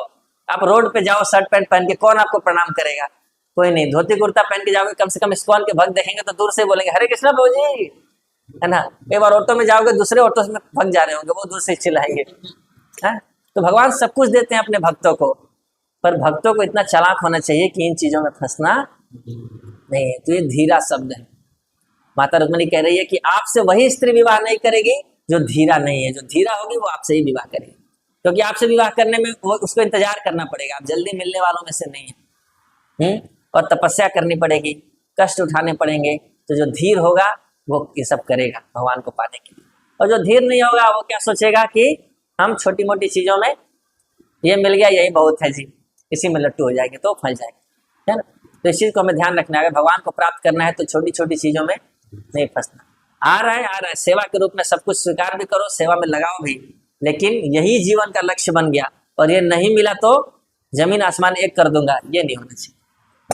Getting the point. तो इसलिए हमेशा सावधान रहना है भक्ति में, हम क्या पाने आए हैं रोज रिवाइज करना है। इसलिए जब हम मॉर्निंग प्रोग्राम में नाम अपराध पढ़ते हैं, उसके बाद क्या बोलते हैं? प्रत्येक भक्त को चाहिए कि 10 नाम अपराधों से बच कर रहे, जिससे कृष्ण के प्रति प्रीति शीघ्र अतिशीघ्र प्राप्त हो, जो जीवन का परम लक्ष्य है। तो प्रभुपाद जी ने कितना सिस्टम बनाया, अच्छा रोज याद दिला रहे हैं जीवन का परम लक्ष्य क्या है, कृष्ण से प्रीति। डेली रिमाइंडर देते हैं, पर हम लोग को क्या आदत पड़ गई, हाँ ठीक है, जैसे ही नाम अपराध शुरू होता है सब प्रणाम करके निकल जाते हैं, है ना। शिक्षाश्रम शुरू होते ही आधे भक्त भाग जाते हैं, बोले ये क्या है यार, रोज रोज शिक्षाश्रम। पर उसकी महिमा बहुत है। वैसे कविराज गोस्वामी जी कहते हैं कि प्रभु शिक्षाश्रम जय पढ़े सुने, कृष्ण प्रेम बढ़े दिने दिने, ऐसे करके प्यारा कि जो भगवान का शिक्षाश्रम रोज रोज पढ़ता सुनता है उसके हृदय में भगवान से प्रेम बढ़ता है। तो प्रभुपाद ने जो भी दिया है हमारे मणिपुरा में, सब इंपॉर्टेंट चीजें दी। ठीक है, किसी की कुछ जरूरत है, आवश्यकता है, नीड है, वो मिस हो जाती हैं चीजें, पर हर चीज का महत्व है। तो रोज हमें ये याद करना है कि जीवन का लक्ष्य क्या है, कृष्ण से प्रेम करना है भाई, है ना। इसके लिए हम इस्कॉन में आए हैं, इसके लिए हम प्रभुपाद जी की शरण में आए हैं। छोटी छोटी चीजों में नहीं फंसना, है ना। कि 4 लोग प्रशंसा कर दिए, इसी में हम लट्टू हो गए कि मैं कितना अच्छा हूँ, हाय बार बार सोच रहे हैं, रात में सोते समय भी सोच रहे हैं कि बोला था ना कि प्रभु जी आप बहुत अच्छा गाते हैं, सुबह उठ के भी यही सोच रहे हैं कि कितना अच्छा लोग आकर्षित रहते हैं मेरे से। ये सब बहुत छोटी छोटी चीजें हैं। एक्चुअल में क्या है, भगवान को पाना बहुत बड़ी चीज है। तो जो धीर होगा वो भगवान को पा करके ही रुकेगा, और जो धीर नहीं होगा वो किसी से भी विवाह कर लेगा, जो मिल गया उसी को, है ना। जिसको देखा उसी पे दिल आ गया। और जो धीर होगा वो अपने दिल को संभाल के रखेगा, किसके लिए, कृष्ण के लिए, है ना। ये नहीं कि जो मिल गया उसी को दिल दिए जा रहे, बांट बांट के, है ना। अमोल लीला पे वो कहते हैं दिल है कि कबूतर खाना है, रोज किसी न किसी का आना जाना है। तो ऐसा नहीं बनाना, अपने दिल को संभाल के रखिए, कृष्ण को दीजिए। बाकी जगह तुरंत बंद कर दीजिए, मोबाइल स्विच ऑफ। बाकी जगह बस सामान्य आदान प्रदान करना चाहिए। हृदय किसको देना है? भगवान को देना, ठीक है। तो यहाँ रुक्मिणी माता यही कह रही हैं कि कौन स्त्री आपके बारे में सुन के आपके पीछे पागल नहीं हो जाएगी। आप मनोभिरामम है, मन को आनंद देने वाले व्यक्ति हैं, नरों में सिंह हैं, तो कौन होगी जो आपके पीछे नहीं पड़ जाएगी विवाह करने के लिए। लेकिन हाँ, कुछ स्त्रियां हैं जो आपके पीछे नहीं पड़ेंगी। कौन है वो? जो धीरा नहीं है, उनके अंदर, है ना, कंट्रोल करने की कैपेसिटी नहीं है, उनको तुरंत हस्बैंड चाहिए, वेट नहीं कर सकती, तो इसलिए वो धीरा नहीं है। उनको बिना तपस्या किए, बिना इंतजार किए पति चाहिए, तो इसलिए वो संसार के पतियों से काम चला रही हैं। पर मैं तो तब तक प्रतीक्षा करूंगी जब तक आप नहीं मिल जाएंगे, इसलिए मैं आपसे ही विवाह करूंगी, मैं धीरा हूं, ठीक है। फिर आगे तीसरे श्लोक में क्या कहती हैं? तीसरे में वो भगवान को ब्लैकमेल करती हैं। क्या ब्लैकमेल करती हैं? कहती हैं कि देखिए प्रभु, ऐसा नहीं है मैं केवल अपने बारे में सोच रही हूँ, मैं एक्चुअली मैं आपके बारे में ज्यादा सोच रही हूँ। मुझे केवल अपनी चिंता नहीं है, मुझे आपकी भी चिंता है। कब तक क्लास है? देख लो आप लोग, मैं तो दिन भर बोल सकता हूँ। 9:30 बज गया ना, एक्चुअली थोड़ा 10 बजे तक की क्लास है। वामन देव जी के बारे में भी चर्चा करना था, ठीक है ना। प्रसाद रखे हो ना? प्रसाद रखा हुआ है, ठीक है। कहती हैं माता रुक्मिणी कि प्रभु, ऐसा नहीं कि मैं केवल अपने बारे में सोच रही हूँ। अरे बोल, ध्यान से सुनिए, मैं एक्चुअली में आपके बारे में सोच रही हूँ, क्योंकि मुझे ऐसा लग रहा है कि अगर आप मुझे लेने नहीं आएंगे तो आपकी बेइज्जती होगी इसमें, तो मैं आपकी इज्जत के बारे में ज्यादा सोच रही हूँ। आप मत लेने आइए, क्या है, आपकी बेइज्जती होगी, मेरा क्या है। ऐसे कई बार लोग ब्लैकमेल करते हैं ना, है ना। मान लो किसी को अपना काम कराना है, तो बोलेंगे अजय प्रभु ये काम कर दोगे, तो मुझे लगेगा कि अजय प्रभु मना कर रहे हैं, तो क्या बोलूंगा, मत करो, मेरा क्या नुकसान है, आपका ही नुकसान होगा। ये प्रूव करेंगे कि आप ये काम नहीं करोगे तो आपका नुकसान है, मेरा क्या नुकसान है। वैसे वो व्यक्ति सोचता है यार कर ही देना चाहिए। तो ऐसे अब रुक्मिणी माता कह रही है कि कोई बात नहीं, मत लेने आइए मुझे, मेरा क्या है, आपका नुकसान है। क्या नुकसान है, क्या बता रही है? कह रही है तन में भवान खलु वृतः पतिरंग जायाम आत्मार्पितस्य भवतो अत्र विभो विधेहि मां वीर भागम अभिमर्शतु चैद्यारात गोमायुवन मृगपतेर बलिम अम्बुजाक्ष। कहती है हे अम्बुजाक्ष, हे कमल नयन, आपके जो नयन है, आपकी जो आंख है, वो कमल की तरह बहुत सुंदर, बहुत आकर्षक, बहुत मनमोहक। मैंने आपको अपना पति चुन लिया है। अंग जायाम, अंग कहती है भगवान को, आप मेरे शरीर के अंग हो गए। अब आपको मैंने अपने शरीर का अंग मान लिया, यानी आपको अपना पति मान लिया है ना। पति पत्नी एक दूसरे के अंग होते हैं एक तरह से। तो मैंने आपको अपना पति मान लिया है, जायाम अपने आप, और आत्मार्पिता, मैंने अपने आप को अर्पित कर दिए हूं आपके पास। तो भगवान ने पूछा तुम ये कौन सा अर्पित कर रहे हो? आत्मनिवेदन कहते हैं इसको, अपने आप को अर्पित करना आत्मनिवेदन होता है, भक्ति का एक अंग है। तो भगवान कहते हैं तुम आत्मनिवेदन करने को कह रही हो कि तुमने मुझे अपने आप को आत्मनिवेदन कर दिया है, पर ये कौन सी शरणागति है भाई? ये तो शरणागति में ऐसा थोड़ी ना होता है कि मैं आप अपने आप को अर्पित कर रही हूँ और मैं जो कहूँगी वो आप करो। जब व्यक्ति शरणागत होता है तो क्या कहता है कि आप जैसे कहेंगे मैं वैसे करूँगी। लेकिन तुम तो कह रही हो मैं अपने आप को आपके चरणों में अर्पित कर दी हूँ, और फिर आदेश भी दे रही हो कि आइए मुझे लेने, है ना। अब जब आप अर्पित कर दिए अपने आप को मेरे चरण में, तो फिर अब मैं डिसाइड करूंगा क्या करना है नहीं करना है। तुम तो खुद ही डिसीजन ले रही हो कि नहीं आपको आना पड़ेगा। ये कौन सी शरणागति है भाई? तो रुक्मिणी माता कहती हैं कि एक्चुअली में भगवान कृष्ण ने कहा कि तुमको अगर आत्मनिवेदन सीखना है तो बलि महाराज से सीखो। बलि महाराज आत्मनिवेदन क्या चाह रहे हैं, उन्होंने अपने आप को बिल्कुल दे दिया, अपना सब कुछ भी दे दिया, अपने आप को भी दे दिया, और मेरे कहने पे सब स्वर्गलोक वगैरह छोड़ करके जाके नीचे के लोक में रह रहे हैं। उनसे सीखो। तो रुक्मिणी माता कहती है बलि महाराज की शरणागति बिल्कुल ऐसी है, इसको बोलते हैं निर्भाव शरणागति, और मेरी शरणागति है स्वभाव शरणागति, है ना। एक्चुअली में मेरी शरणागति में प्रेम है, और जिसमें प्रेम होता है उसमें व्यक्ति सामने वाले से डिमांड कर सकता है, जबरदस्ती कर सकता है। बलि महाराज की शरणागति तो क्या है, अब मान लो मैं कुछ प्रसाद बनाया, आपको खिलाने लेकर के आया, ठीक है, मैं बोला कि मैंने जो बनाया वो सब आपको अर्पित कर रहा हूँ, आपको खाना है तो खाइए, नहीं खाना है तो मत खाइए। तो ये निर्भाव शरणागति इसको बोलते हैं। मैंने बना के आपको दे दिया, मुझे मतलब नहीं आप खा रहे हो कि नहीं खा रहे, लेकिन जिसके अंदर प्रेम होगा वो क्या करेगा, जबरदस्ती खिलाएगा, है ना। वो नहीं खाएगा तो और लीजिए, है ना। वो नहीं करेगा तो भी ये जबरदस्ती देते हैं। ये होता है स्वभाव, प्रेम के साथ शरणागति। तो रुक्मिणी ने कहा कि प्रभु मेरी वाली वो वाली शरणागति है, इसलिए मैं आपके साथ जबरदस्ती कर रही हूँ, क्योंकि प्रेम में ही जबरदस्ती हो सकता है ना। जहाँ प्रेम नहीं है वहां फॉर्मेलिटी होती है। तो आप ये मत सोचिए कि मैं शरणागत नहीं हो रही, मैं भी शरणागत हूँ, पर इसमें प्रेम है, भाव है, इसलिए मैं आपके साथ जबरदस्ती कर रही हूँ। और फिर कह रही है कि प्रभु अगर आप नहीं आओगे लेने तो क्या होगा।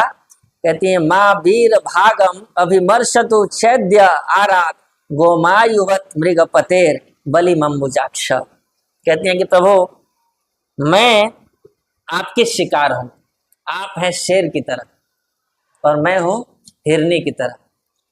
तो आप शेर हैं और मैं हिरन हूं और आपकी मैं शिकार हूं, और ये बीच में जो शिशुपाल है ये सियार है ये लोमड़ी है ना।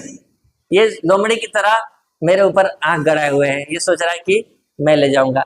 अब अगर एक शेर किसी हिरन का शिकार करे और लोमड़ी लेकर के भाग जाए उसको, तो किसकी बेइज्जती होगी, किसकी बेइज्जती होगी। हिरनी की तो बेइज्जती नहीं होगी, मृग की क्या बेइज्जती होगी बताओ, है ना। या फिर एक हिरन है और शेर उसको देख रहा है कि मैं शिकार करूंगा, और तब तक एक सियार आया उसको शिकार करके ले गया, तो हिरन की बेइज्जती होगी, सियार की बेइज्जती होगी, किसकी बेइज्जती होगी, शेर की। तो रुक्मिणी माता ब्लैकमेल कर रही है, बोले देखो आप हो शेर और मैं हूँ हिरन, मेरे शिशुपाल है लोमड़ी, अगर ये मेरे से कर लिया विवाह तो किसकी बेइज्जती होगी, आपकी बेइज्जती होगी। मुझे ये बर्दाश्त नहीं होगा कि आपकी इस तरह से बेइज्जती हो, इसलिए मुझे चिंता है, इसलिए आपको लेटर लिख रही हूँ, है ना। आप मत आओ, मुझे क्या आपकी बेइज्जती होगी तो वास्तव में मैं केवल अपनी चिंता से नहीं लिख रही हूँ प्रभु, मुझे आपकी ज्यादा चिंता है। पूरी दुनिया में लोग बदनाम करेंगे आपको कि देखो कृष्ण भक्तवत्सल नहीं रहे अब, है ना। पहले तो भक्तवत्सल थे, अपने भक्तों के लिए कुछ भी करते थे, पर अब उनको अपने भक्तों से कोई भी लगाव नहीं है। एक लड़की ने, अगले श्लोक में बताती है रुक्मिणी माता कि पूर्तिष्ठ दत्त नियम व्रत देव विप्र गुरु अर्चनादि अलम भगवान परेशः आराधितो यदि गदाग्रजयत्य पाणिं गृह्णातु मेन दम घोष सुतादयोन्ये।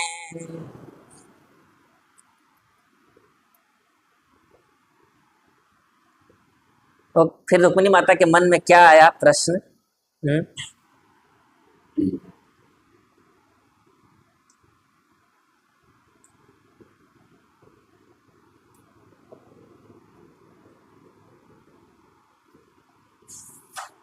रुक्मिणी माता के मन में ये प्रश्न आया कि अरे मैं तो प्रेम में ज्यादा ही बह गई, मैं किसको लेटर लिख रही हूँ मुझे पता नहीं है, किसको लेटर लिख रही हूँ, भगवान है वो, है ना।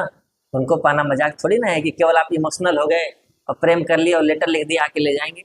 उनको याद आया कि अरे बाप रे, भगवान को पाने के लिए तो बहुत सारी तपस्या करनी पड़ती है, बहुत सारे पुण्य कर्म करने पड़ते हैं, बहुत सारे यज्ञ करने पड़ते हैं, बहुत दान देना पड़ता है, बहुत सारे कर्मकांड करने पड़ते हैं, बहुत सारे नियम लेकर के और अपने आप को कंट्रोल करके बहुत सारी साधना करनी पड़ती है, और ब्राह्मणों की पूजा करनी पड़ती है, देवताओं की पूजा करनी पड़ती है, गुरुओं की पूजा करनी पड़ती है।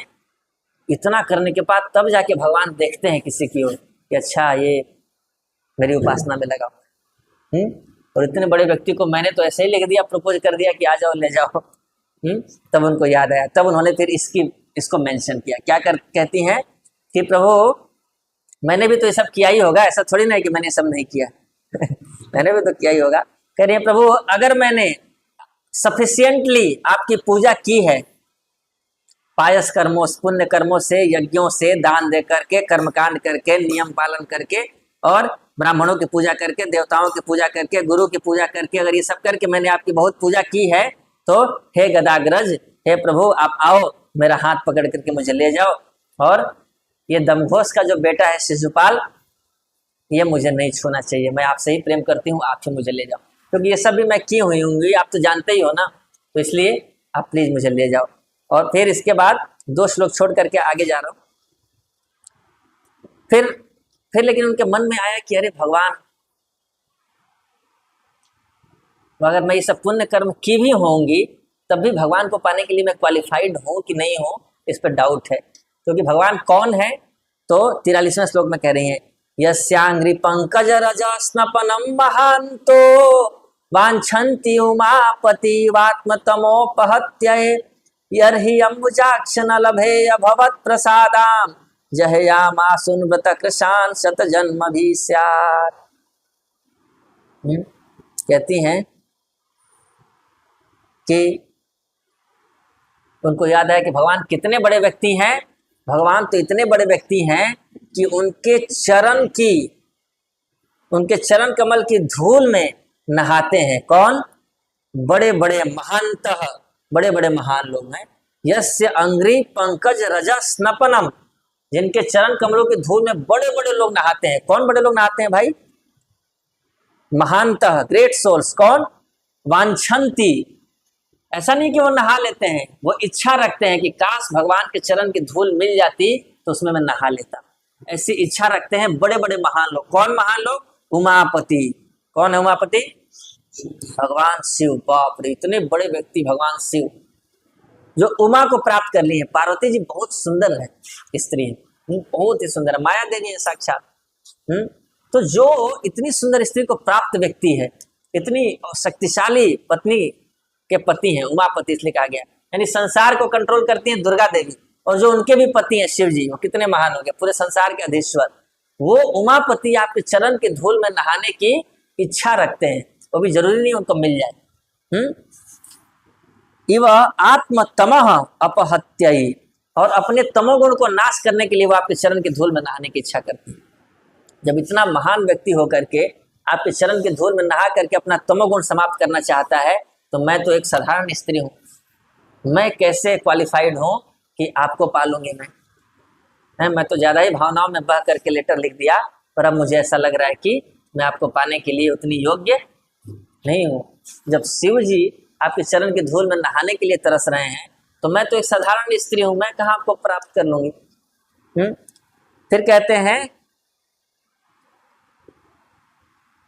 न लभे अभवत प्रसादाम, कहते हैं भवत प्रसादाम, बोले एक लेकिन फिर भी उपाय है प्रभु, मैं अगर योग्य नहीं भी हूं तो भी आपकी कृपा से प्राप्त हो सकते हैं।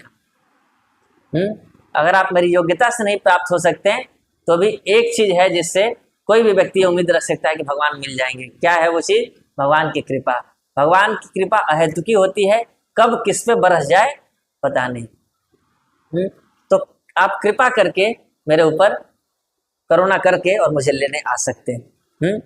और फिर कहती हैं अगर आप नहीं आएंगे, मान लीजिए आपको लगता है कि नहीं, जब शिव जी मेरे चरणों की धूल के लिए तरस रहे तो ये तो साधारण स्त्री है और इसने उतने पुण्य भी नहीं किए, उतने दान भी नहीं दिए, सब भी नहीं किए, तो ये क्वालिफाइड नहीं है, इसको छोड़ देते हैं, आगे बाद में विचार करूंगा। जैसे बड़े बड़े ऑफिसर के पास बहुत सारे लेटर जाते हैं, तो लोग देखते हैं, बोलते हैं चलो रखो, अभी तो कुछ पैसा तो दिया नहीं, केवल लेटर भेज दी, है ना, तो ही इज नॉट क्वालिफाइड। तो ऐसे ही हो सकता है कि आप लेटर पढ़े और रख दें कि चलो बहुत लड़कियां पीछे पड़ी हुई है ना, ये तो अभी क्वालिफाइड नहीं, इसको रख देते। अगर आप ऐसा करेंगे तो मैं क्या करूंगी, क्योंकि मैं भी धीरा हूं ना, मैंने भी ठान लिया है, विवाह करूंगी तो आप ही से करूंगी, है शिशुपाल को तो छूने नहीं दूंगी, उससे पहले मर जाऊंगी। तो कहती हैं, दिखाती है कि कितना डिटर्मिनेशन होना चाहिए भगवान को पाने के लिए। कहती हैं जहयाम आसुन व्रत कृशान शत जन्म भी स्यात्, कहती है कि मैं व्रत करूंगी, आपको पाने के लिए बहुत कठोर व्रत लूंगी, तपस्या करूंगी, भक्ति करूंगी, आपको पाने के लिए जो करना है सब कुछ करूंगी, है मैं पढ़ूंगी, सुनूंगी, है गुरुओं से पूछूंगी कि कृष्ण कैसे मिलते हैं, वो जो भी आदेश देंगे कि ऐसे ऐसे करोगी तो कृष्ण मिल जाएंगे, तो वो सारी चीजें करूंगी। और करते करते क्या हो जाएगा, कृशान, मेरे शरीर दुबला हो जाएगा, पतला हो जाएगा, कमजोर हो जाऊंगी मैं। और जहयाम आसुन, और इतने कमजोर हो जाऊंगी कि तपस्या करते करते क्षीण हो जाऊंगी, आपकी भक्ति में कष्ट सहते सहते धीरे धीरे कमजोर होते होते ये देह मैं अपना त्याग दूंगी, है। जहयाम आसुन, अपना प्राण वायु छोड़ दूंगी, मर जाऊंगी मैं। और मर करके क्या करूंगी, फिर से जन्म लूंगी, फिर से जन्म लूंगी, फिर से मुझे याद रहेगा कि आपको ही पति रूप में पाना है, तो फिर से आपको पाने के लिए मैं तपस्या में लग जाऊंगी, फिर से आपको पाने के लिए मैं भक्ति के नियमों का पालन करने लगूंगी। और वो करते करते करते करते फिर से शरीर क्या होगा, समय के साथ क्षीण हो जाएगा, दुबला हो जाएगा, पतला हो जाएगा, और आप तपस्या करते करते मर जाऊंगी। फिर से जन्म लूंगी, फिर से आपको पाने के लिए तपस्या करूंगी, नियमों का पालन करूंगी, भक्ति करूंगी, करते करते करते करते क्या होगा, शरीर फिर से जर्जर हो जाएगा, फिर से मर जाऊंगी मैं। ऐसा कितनी बार करेंगी, 7 जन्म भी स्यात्, सैकड़ों जन्म लेते रहूंगी, और तब तक तपस्या करती रहूंगी जब तक आपको न लग जाए कि अरे इसने अब उतना कर लिया जितने के लिए क्वालिफिकेशन चाहिए, और फिर आप मुझे स्वीकार कर लेंगे अपने पति के रूप में। यानी 7 जन्म भी, यानी 100 जन्म लूंगी, फिर 100 जन्म लूंगी, फिर 100 जन्म लूंगी, सैकड़ों सैकड़ों जन्म लेती रहूंगी और तपस्या करती रहूंगी, भक्ति करती रहूंगी, तब तक जब तक कि आपसे विवाह ना हो जाए, जब तक आपको ना लग जाए कि हाँ now she is qualified, I will accept her as my wife. यानी कि चाहे जो करना पड़े मैं करूंगी, लेकिन विवाह करूंगी तो किससे, आपसे ही करूंगी। ये है डिटर्मिनेशन, दृढ़ता। एक था धैर्य और एक है दृढ़ता, कि व्यक्ति बिल्कुल दृढ़ प्रतिज्ञ है, क्योंकि भक्ति जीवन में हमेशा गुलाब के सेज पे सोने को नहीं मिलता है, कभी कभी कांटों पर भी चलना पड़ता है। भक्ति जीवन में हमेशा वही नहीं होगा जो हमारा मन चाहता है, कई बार ऐसी भी चीजें होंगी जो हमारे लिए कष्टकर होती हैं, पर जिसके अंदर दृढ़ता होती है वो सोचता है कुछ भी हो जाए भक्ति नहीं छोड़ूंगा, भगवान को नहीं छोड़ूंगा, भगवान की सेवा नहीं छोड़ूंगा, कुछ भी हो जाए। लेकिन अगर दृढ़ता नहीं होगी तो क्या होता है, व्यक्ति उस रास्ते पर से थोड़ा सोचता है इस रास्ते पे कांटा लगा हुआ है और बगल वाला रास्ता थोड़ा सॉफ्ट है, तो भक्ति वाला रास्ता छोड़ करके बगल में निकल जाता है, भक्ति का रास्ता छोड़ देता है अगर दृढ़ता की कमी है।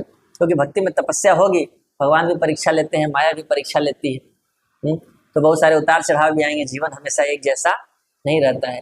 पर जिसके अंदर दृढ़ता है वो ये डिसाइड करके रखता है कि कुछ भी हो जाए भक्ति नहीं छोड़ू, भगवान को नहीं छोड़ूंगा, प्रभुपाद जी की सेवा नहीं छोड़ूंगा, इस्कॉन को नहीं छोड़ूंगा, ये दृढ़ता होनी चाहिए।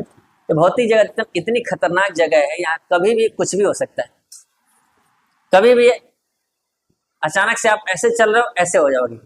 भौतिक जीवन की बात है, भक्ति में नहीं होता है ऐसा कि कोई भक्ति ऊपर से अचानक से नीचे गिर जाए, भगवान रक्षा करते हैं, परंतु भौतिक जीवन में कभी भी उतार चढ़ाव हो जाता है ना। अभी आपको प्रशंसा मिल रही है, अचानक से आपको निंदा मिल जाएगी, ऐसी कुछ घटना हो जाएगी, है ना। अभी आपको सम्मान मिल रहा है, हो सकता है बाद में लोग अपमान करने लगे, बोले अरे हटाओ इसको, गेटिंग द पॉइंट।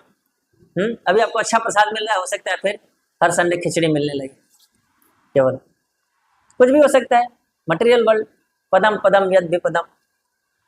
तो अगर हमारे अंदर दृढ़ता नहीं होगी तो क्या होगा, जैसे ही थोड़ी कठिनाई आई तो क्या बोलेंगे, अरे छोड़ो भक्ति नहीं करेंगे। क्यों नहीं भक्ति करेंगे, क्योंकि भक्ति करने का गोल चेंज हो जाता है, भक्ति किसी और चीज के लिए कर रहे हैं, तो अब वो चीज नहीं मिला तो भक्ति नहीं करेंगे, है ना। आपने क्रिकेट वाली कहानी सुनी है ना, बच्चों के क्रिकेट खेलने वाली। बच्चे क्रिकेट खेलते थे मोहल्ले में, तो एक वो छक्का मारते थे जब, तो शीशा टूट जाता था पड़ोसियों का। तो उसमें से एक बुद्धिमान व्यक्ति था, उसने सोचा कि इन बच्चों को यहाँ से क्या करना होगा, क्या करना होगा, भूख लग गई क्या आप लोग को, हैं? किसको हटा रहे हो यहाँ से? अभी बैठना है। बच्चों को हटाना होगा यहाँ से, क्रिकेट खेल के शीशा तोड़ रहे हमारा। तो उसने क्या किया, 50 रुपए दिए, सारे बच्चों को बुला करके 50-50 का नोट दिया, बोला बहुत बढ़िया सुनील प्रभु, क्या अच्छा छक्का मारते हो आप, ये लो 50 रुपए, वेरी गुड। सब बच्चों की बड़ाई किया, सबको 50-50 रुपए दिया। सारे बच्चे खुश कि वाह यार, क्रिकेट खेलने का भी मजा आ रहा है और 50 रुपया भी मिल रहा है, तो बढ़िया है, अगले दिन से और छक्के। है। अगले दिन भी आए, खेल रहे हैं, अगले दिन 100 रुपया दिया वो, और खुश। अगले दिन 200 रुपया दिया सबको, सब खुश और उत्साह से खेलने लगे। अगले दिन बोला कि देखो जी आज तो थोड़ा मेरे पास मेरी कमाई कम हो गई है। अगले दिन 100 दिया, फिर अगले दिन 50 दिया, फिर अगले दिन 10 दिया। जब 10 दिया तो बच्चे बोले हैं 10 रुपए के लिए हम खेलने आते हैं यहाँ पे, इतना हमें सस्ता समझ रखा है, 10 रुपए दे रहा है। एक तो हम खेल के इसका मनोरंजन भी कर रहे हैं और 10 रुपए दे रहा है हमें, है ना। फिर लोगों ने समझा चलो कोई बात नहीं, हो सकता है इसकी कमाई कम हो गई है, कोई बात नहीं खेलते हैं। फिर अगले दिन आया, फिर जब खेल खत्म हुआ तो अंकल जी आए। अंकल जी ने कहा कि देखो आज बिल्कुल कमाई नहीं हुई मेरी, तो आज कुछ नहीं दूंगा, आज कुछ नहीं है।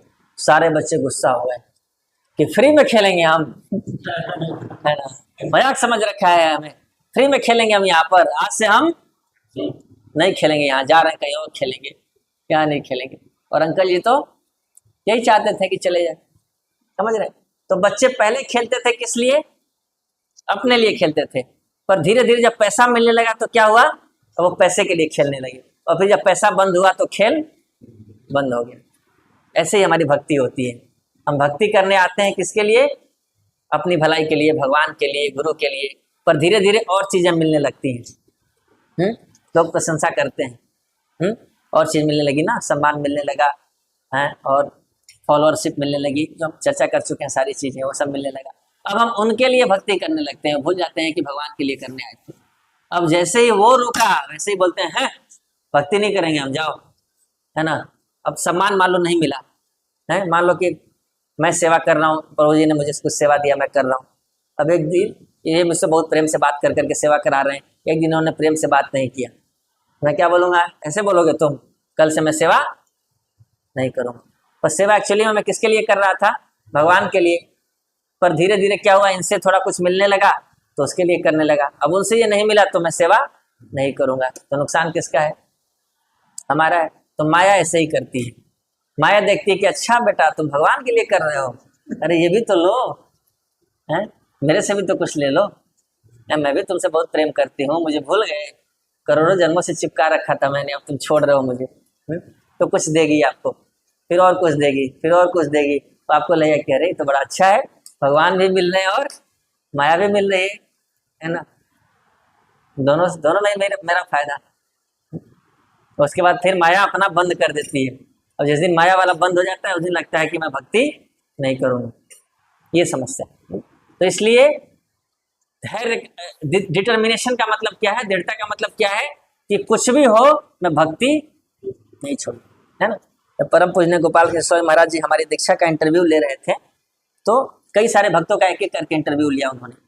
तो हम लोग आपस में फिर बात किया कि महाराज ने क्या पूछा क्या पूछा। तो एक कॉमन चीज महाराज कई भक्तों से पूछे थे, तो क्या पूछते थे कि आप भक्ति में खुश हो, भक्ति छोड़ोगे तो नहीं, बी डिटरमिन्ड, सबको कहते थे डिटरमिन्ड रहना, आप दृढ़ता में रहना, है ना। भक्ति छोड़ोगे तो नहीं, डिटरमिन्ड रहना। क्यों ऐसा कह रहे हैं? वो दीक्षा से पहले ही उसको मन में ये संदेश डाल रहे हैं कि ये मत सोचो कि दीक्षा हो गई तो हमारा काम हो गया, आप भगवत धाम चले जाए। दीक्षा शुरुआत है, अंत नहीं है। तो दीक्षा लेने के बाद आप भक्ति शुरू कर रहे हो तो अब आप ये समझ लेना कि भक्ति करते हुए बहुत सारी दिक्कतें भी आती हैं। जब आप रास्ते में चल रहे हो तो रास्ते में कष्ट भी आएंगे, धूप भी लगेगी, थकान भी होगी, लेकिन डिटरमिन्ड रहना है कि तब तक चलूंगा जब तक मंजिल न मिल जाए। समझ रहे हैं? तो चलते जाना है, भक्ति में चलते जाना है, चलते जाना है, और उतार चढ़ावाते रहेंगे, सिचुएशन बदलती रहेंगी। कभी कोई सम्मान देगा, कोई अपमान करेगा, कोई अपना मानेगा, कोई पराया मानेगा, कोई प्रेम देगा, कोई कष्ट देगा, है ना। जिसको अपना मानेंगे हो सकता है उसी से कुछ कष्ट मिल जाए, जिसको पराया मानते थे उससे प्रेम मिल जाए, है ना। कभी कोई गाली दे दिया, कभी कहीं निंदा हो गई, कभी कहीं बेइज्जती हो गई, कभी कुछ हो गया, बहुत सारी चीजें होती रहेंगी। लेकिन एक भक्त को क्या डिटर्मिनेशन होना चाहिए कि कुछ ना कुछ जुगाड़ लगा करके एडजस्ट करते हुए भक्ति में चलते रहना है, वो नहीं रुकूंगी। जैसे नदी चलती है, कुंती महारानी प्रार्थना करती हैं कि जैसे नदी समुद्र की तरह जाती है, गंगा मैया समुद्र की तरह बढ़ते जा रही है, वैसे ही भगवान मेरा आकर्षण आपके प्रति बढ़ता है। यानी कि नदी अगर जा रही है, बीच में पहाड़ आ गया तो नदी क्या करेगी? ऐसे नहीं पहाड़ से टकराएगी कि चल हट, तू कैसे आ गया मेरे बीच में। वो बोले कि नहीं, मेरा लक्ष्य पहाड़ से टकराना नहीं है, मेरा लक्ष्य क्या है? समुद्र के पास जाना। तो थोड़ा बहुत पहाड़ से एडजस्ट करते हुए थोड़ा रास्ता घुमा करके और निकल जाती। फिर बीच में कुछ आया, थोड़ा नदी घूम करके निकल जाती। फिर निकल रही है, फिर बीच में कुछ आया, थोड़ा सा एडजस्ट करके निकल जाती है।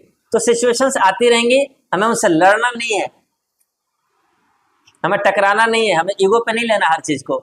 हमें किसी न किसी तरह से एडजस्ट करके आगे पीछे राइट लेफ्ट कुछ ना कुछ रास्ता निकाल करके भक्ति में आगे बढ़ते जाना, भगवान की ओर बढ़ते। इसको कहते हैं डिटर्मिनेशन, दृढ़ता। He is focused on his goal, he knows what has to be done. उसको पता है मुझे भगवान की ओर जाना है, तो एडजस्ट कर करके आगे पीछे राइट लेफ्ट कर करके जाया जा रहा है, जाया जा रहा है, जाया जा रहा है। तो हमें ये डिटरमिन्ड होना है, भगवान के साथ सामने जाके बोलना है कि भगवान आप मुझे दृढ़ता दीजिए, मुझे शक्ति दीजिए कि मैं आपको ही प्राप्त करना चाहता हूँ, और कुछ भी हो जाए मैं इस रास्ते को छोड़ू नहीं, भक्ति नहीं छोड़नी, प्रभुपाद की सेवा नहीं छोड़नी, स्कॉल नहीं छोड़नी, कुछ भी हो, है ना। चाहे कुछ एडजस्टमेंट कर लीजिए, यहाँ नहीं यहाँ हो जाइए, इससे नहीं तो उससे कर लीजिए, जो भी एडजस्टमेंट करना है करिए, लेकिन भक्ति नहीं छोड़नी चाहिए। माता रुक्मिणी क्या कह रही हैं कि सैकड़ों जन्म लेना होगा तो लूंगी, तपस्या करूंगी, लेकिन शादी करूंगी तो केवल आपसे।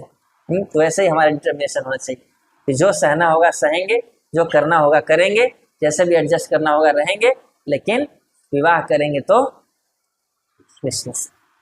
ये रुक्मिणी माता का डिटर्मिनेशन है। और 2 श्लोक और रह गए, 41 और 42। इनमें ये दिखाती है माता रुक्मिणी कि भगवान से प्रेम करने का मतलब ये नहीं होता है कि आप अपने घर के लोगों के प्रति या अपनी प्रजा के प्रति इनसेंसिटिव हो जाओ, वो नहीं होना चाहिए, है ना। ये नहीं कि बिल्कुल एकदम भगवान से प्रेम करने निकले तो बाकी लोगों के प्रति बिल्कुल चलो हटो, मुझे मतलब नहीं है, मुझे केवल भगवान से मतलब, ये नहीं होना चाहिए। तो रुक्मिणी माता ने दिखाया कि मैं अपने फैमिली वालों के प्रति भी सेंसिटिव हूँ और अपनी प्रजा के प्रति भी सेंसिटिव हूँ। ये नहीं कि अब होता है ना कि इश्क में पागल ही हो गए तो फिर बाकी लोगों का परवाह नहीं किया, नहीं। एक भक्त हर के प्रति सेंसिटिव जरूर रहता है कि मेरे से किसी को कष्ट तो नहीं हो रहा। अगर कष्ट देना बिल्कुल जरूरी है, उसके बिना कोई उपाय ही नहीं है, तब तो क्या कर सकते हैं, पर अगर ऑप्शन है तो कष्ट को बचाया जा सकता है। तो एक भक्त अपने परिवार के प्रति भी, अपने जिम्मेदारियों के प्रति भी और अपने प्रजा के प्रति भी बहुत सेंसिटिव रहता है। रुक्मिणी माता ने कहा कि आप आना। अब भगवान को ये चिंता हुई कि मैं इसको पकड़ने जाऊंगा तो क्या होगा, महल के अंदर जाना पड़ेगा इसको लेने, क्योंकि राजकुमारी महल के अंदर रहती है। अब महल के अंदर जाऊंगा तो लोग तो विरोध करने आएंगे ना, तो मुझे मार काट करनी पड़ेगी, इससे घर वाले भी उसमें पिटेंगे, और इतनी सारी स्त्रियां होंगी महल में, उनको भी चोट आएगी, इससे घर वालों को भी चोट आएगी, इसकी सेना को भी चोट आएगी, इसकी प्रजा को भी कष्ट होगा। इतनी सारी प्रजा भी है, वो सब भी जो बीच में आएगा उससे लड़ना पड़ेगा ना, क्षत्रिय हैं तो। अब किसी की लड़की को लेकर भाग रहे हो तो लोग आपको किस करने थोड़ी आएंगे, है ना। तो जब मैं रुक्मिणी को लेकर भागूंगा महल के अंदर से तो बहुत लोग विरोध करने आएंगे, तो मुझे लड़ना पड़ेगा। तो फिर भगवान सोचेंगे कि इतना क्यों झमेला लेना है। रुक्मिणी जी के मन में ये आया कि भगवान अगर ये सोच लिए कि यार इतना झमेला क्यों लेना, इतनी स्त्रियों को मारना पड़ेगा, स्त्रियों को मारना तो ऐसे ही बहुत पाप है, क्षत्रिय के लिए बदनामी है, और महल के अंदर में रुक्मिणी के घर वालों को मारना पड़ेगा। अब मैं एक लड़की को पाने के लिए उसके घर वालों को इतना कष्ट दूं, इतना करूं, तो छोड़ो मैं नहीं जाता हूँ, कहीं भगवान ऐसा ना सोच ले। रुक्मिणी ने ये सोचा, तो रुक्मिणी ने उसको पहले ही उपाय बताया कि भगवान आप महल के अंदर मत आइएगा, क्योंकि मुझे भी पता है आप आएंगे, मेरे घर वालों को भी लड़ना झगड़ना होगा, और मेरे महल में रहने वाली जो स्त्रियां हैं यानी मेरी जो प्रजा है उसको भी कष्ट होगा, तो मैं इनके प्रति भी सेंसिटिव हूँ। ऐसा नहीं है कि मुझे बस आपसे मतलब है, आप आओ मुझे ले जाओ, बाकी जिसको मारना है मारो काटो, कोई मतलब नहीं, ऐसा नहीं। She is very sensitive. उन्होंने प्लान बनाया कि कैसे मैं भगवान को प्रपोजल दूं कि वो कैसे मुझे आके ले आ सकते हैं। तो उन्होंने बताया कि हमारे यहाँ मैरिज सेरेमनी में एक प्रथा है कि हम अपने घर से बाहर निकल करके दुर्गा माता के एक मंदिर में जाते हैं, वहाँ पूजा अर्चना होती है। जब मैं वहाँ से निकलूंगी तो बिल्कुल खाली होता है, वहाँ मेरे साथ बहुत कम स्त्रियाँ होंगी, और सैनिक वैनिक भी दूर रहते हैं बिल्कुल, और प्रजा वगैरह भी बहुत कम होगी, तो वहाँ पर कोई नहीं होगा, और आप उस समय आओ और मेरा हाथ पकड़ करके झटके से मुझे ले जाना, वहाँ पर कोई मारकाट करने की आवश्यकता नहीं होगी। एक बार आप वहाँ से निकल गए उसके बाद फिर जो भी क्षत्रियों का धर्म होता है, युद्ध करना वगैरह, वो सब आप करना, पर उससे मेरे महल के अंदर की जो तकलीफें हैं वो हट जाएंगी। समझ रहे हो। तो उन्होंने फिर ये प्रपोजल दिया कि आप आओ,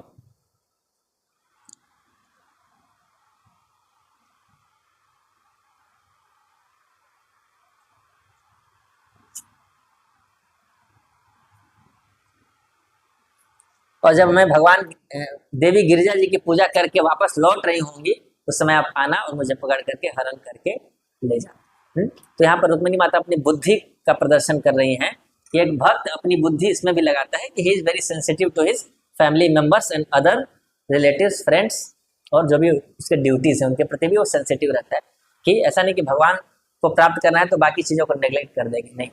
एक भक्त से अपेक्षा की जाती है कि वो अपनी अपनी ड्यूटीज को भी अच्छे से निभाए, अपने कर्तव्य को अच्छे से निभाए, ठीक है।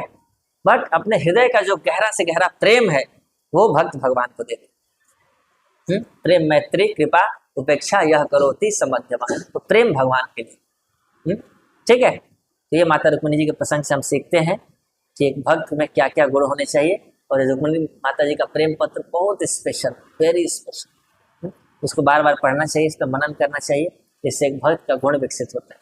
और हमें रुक्मिणी माता जी से और भगवान द्वारकाधीश जी से प्रार्थना भी करनी चाहिए कि हमारे अंदर भी भक्ति की भावनाओं का एक बूंद आए, जैसे हम भी हमारे अंदर भी भगवान को प्राप्त करने की एक सीरियस और सिंसियर डिजायर है ना, वो इच्छा बहुत बड़ी चीज होती है, भगवान को प्राप्त करने की इच्छा।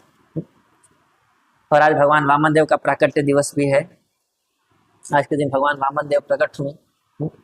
वामन देव किस लिए आए प्रकट हुए थे? जब बलि महाराज ने स्वर्ग लोकों को जीत लिया था, इंद्र वगैरह को बिल्कुल साइड हटा दिया था, तो बलि महाराज राजा बन गए थे। और बलि महाराज असुरों के लीडर थे, राक्षस राज थे बलि महाराज, और वो प्रहलाद महाराज के पौत्र हैं, वो भगवान के भक्त थे। बलि महाराज महाजन है। तो बलि महाराज जब जीत लिए थे सारे लोगों को, तो भगवान इंद्र को उनका राज्य वापस दिलाने के लिए फिर प्रकट हुए, क्योंकि भगवान हमेशा देवताओं का पक्ष लेते हैं, हमेशा। क्यों देवताओं का पक्ष लेते हैं? क्योंकि देवता लोग भगवान के बिहाफ पर सेवा करते हैं, तो जो भगवान की सेवा करेगा भगवान उसी का पक्ष लेंगे ना। भगवान सबके प्रति बराबर है, लेकिन उन्होंने ऑप्शन दिया हुआ है, असुर भी आए मेरी सेवा करें मैं उनको भी दूंगा, लेकिन असुर लोग आते नहीं सेवा करने और देवता लोग सेवा करने आते हैं, इसलिए भगवान देवताओं का पक्ष लेते हैं। जब भी सृष्टि में सारा एडमिनिस्ट्रेशन सारा मैनेजमेंट कौन संभाल रखा है? देवता लोग। तो भगवान के बिहाफ पे वो सब संभाल रहे हैं, तो इसलिए भगवान के उनके ऊपर हमेशा अनुग्रह रहता है और देवताओं का पक्ष लेते हैं। ऐसे समुद्र मंथन लीला में भी हुआ। समुद्र मंथन लीला में जैसे ही अमृत निकला, क्या किया? असुर ने तुरंत छीन लिया, असुर छीन के भाग गए। पर हुआ क्या? असुर आपस में, असुर तो असुर है ना, आपस में ही लड़ने लगे। कह रहे तुम क्यों ले रहे हो, मैंने ज्यादा मेहनत किया था, तुम तो बैठे हुए थे, चलो हटो मैं पीऊंगा पहले। तो आपस में लोग लड़ने लगे, अहम पूर्वम अहम पूर्वम, मैं पहले पीऊंगा, मैं पहले पीऊंगा। दूसरा कह रहा अरे तुम तो पीछे खड़ा था, मैं तो आगे खड़ा था, लाओ मैं पीऊंगा। एक बोला अरे बासुकी के मुंह से धुआं निकल के मेरा मुंह काला हुआ था, तुम्हारा क्या, तुम तो देखो चमक रहे हो पाउडर लगा के, लाओ मैं पहले पीऊंगा। ऐसे करके आपस में लड़ने लगे। तब भगवान ने क्या किया? मोहिनी रूप लेकर के आए, इतना सुंदर इल्यूजरी रूप बिल्कुल। और जैसे ही मोहिनी बन करके भगवान उधर से निकले, जैसे उधर से निकले सारा अमृत कलश को छोड़ करके मोहिनी को देखने लगे। बोले अरे भाई असली अमृत तो इधर है, छोड़ो इसको यार, पहले इसको देखते हैं।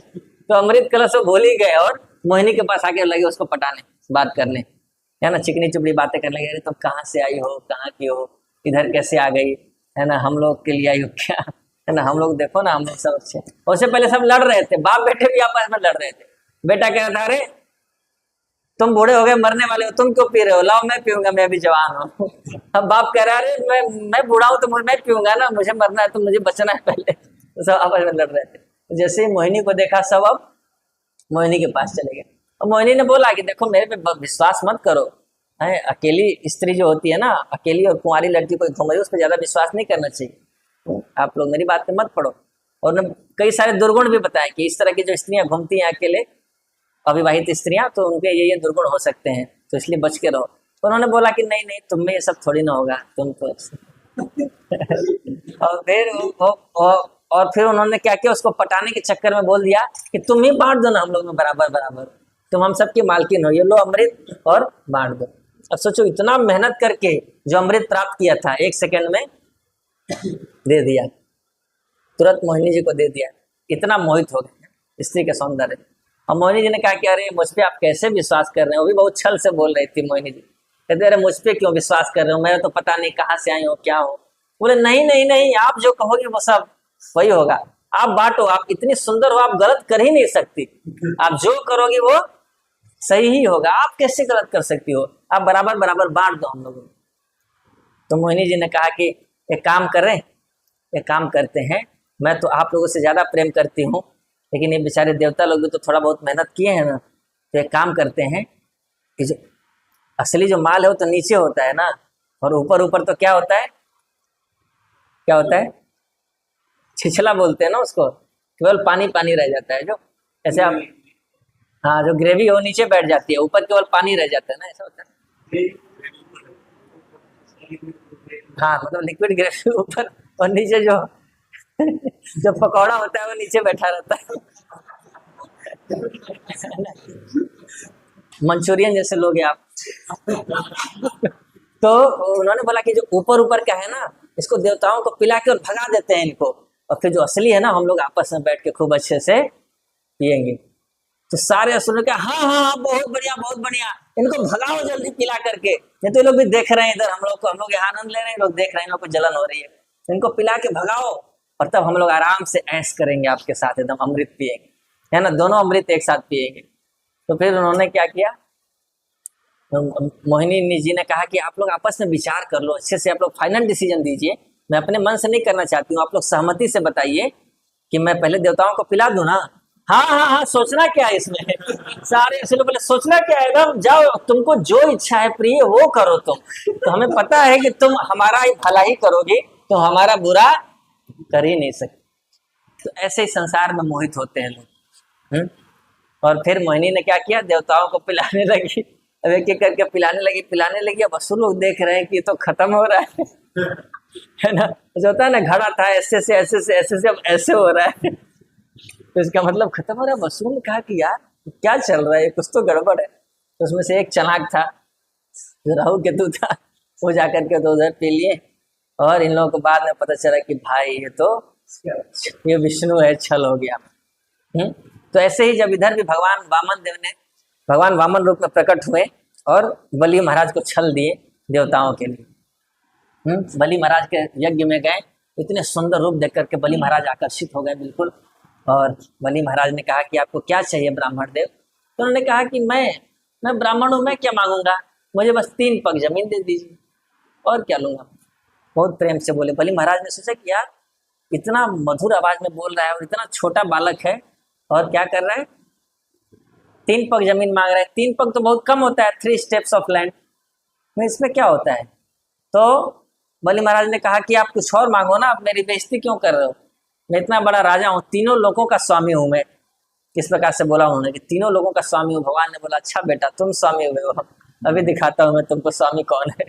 बोला तीनों लोगों का राजा हूँ मैं, तुम और कुछ मांगो, ये क्या 3 पग जमीन तुम कितना नाप दोगे, इतना छोटे छोटे पैर है तुम्हारे। तो वामन देव ने शिक्षा दी, बोले कि अरे वो ब्राह्मण ही क्या जो संतुष्ट नहीं है, जो संतुष्ट नहीं है उसको तो पूरा दुनिया भी दे दोगे तो उसके लिए कम पड़ेगा, और जो संतुष्ट है वो तो थोड़े से ही संतुष्ट हो जाता है, तो मुझे बस 3 पग चाहिए, ज्यादा नहीं चाहिए, है ना। तो जो भक्त होते हैं वो भी वामन देव के ही रिप्रेजेंटेटिव होते हैं। भक्त भी दूसरों को जाके बोलते हैं आपको कुछ नहीं करना, बस 1 माला करो आप बस, है ना। 5 मिनट में क्या जाता है बताइए, आप जो कर रहे हैं करिए, लेकिन क्या करिए बस एक, जैसे वामन देव बोले बस 3 पग जमीन दे दो, ज्यादा कुछ नहीं लूंगा मैं।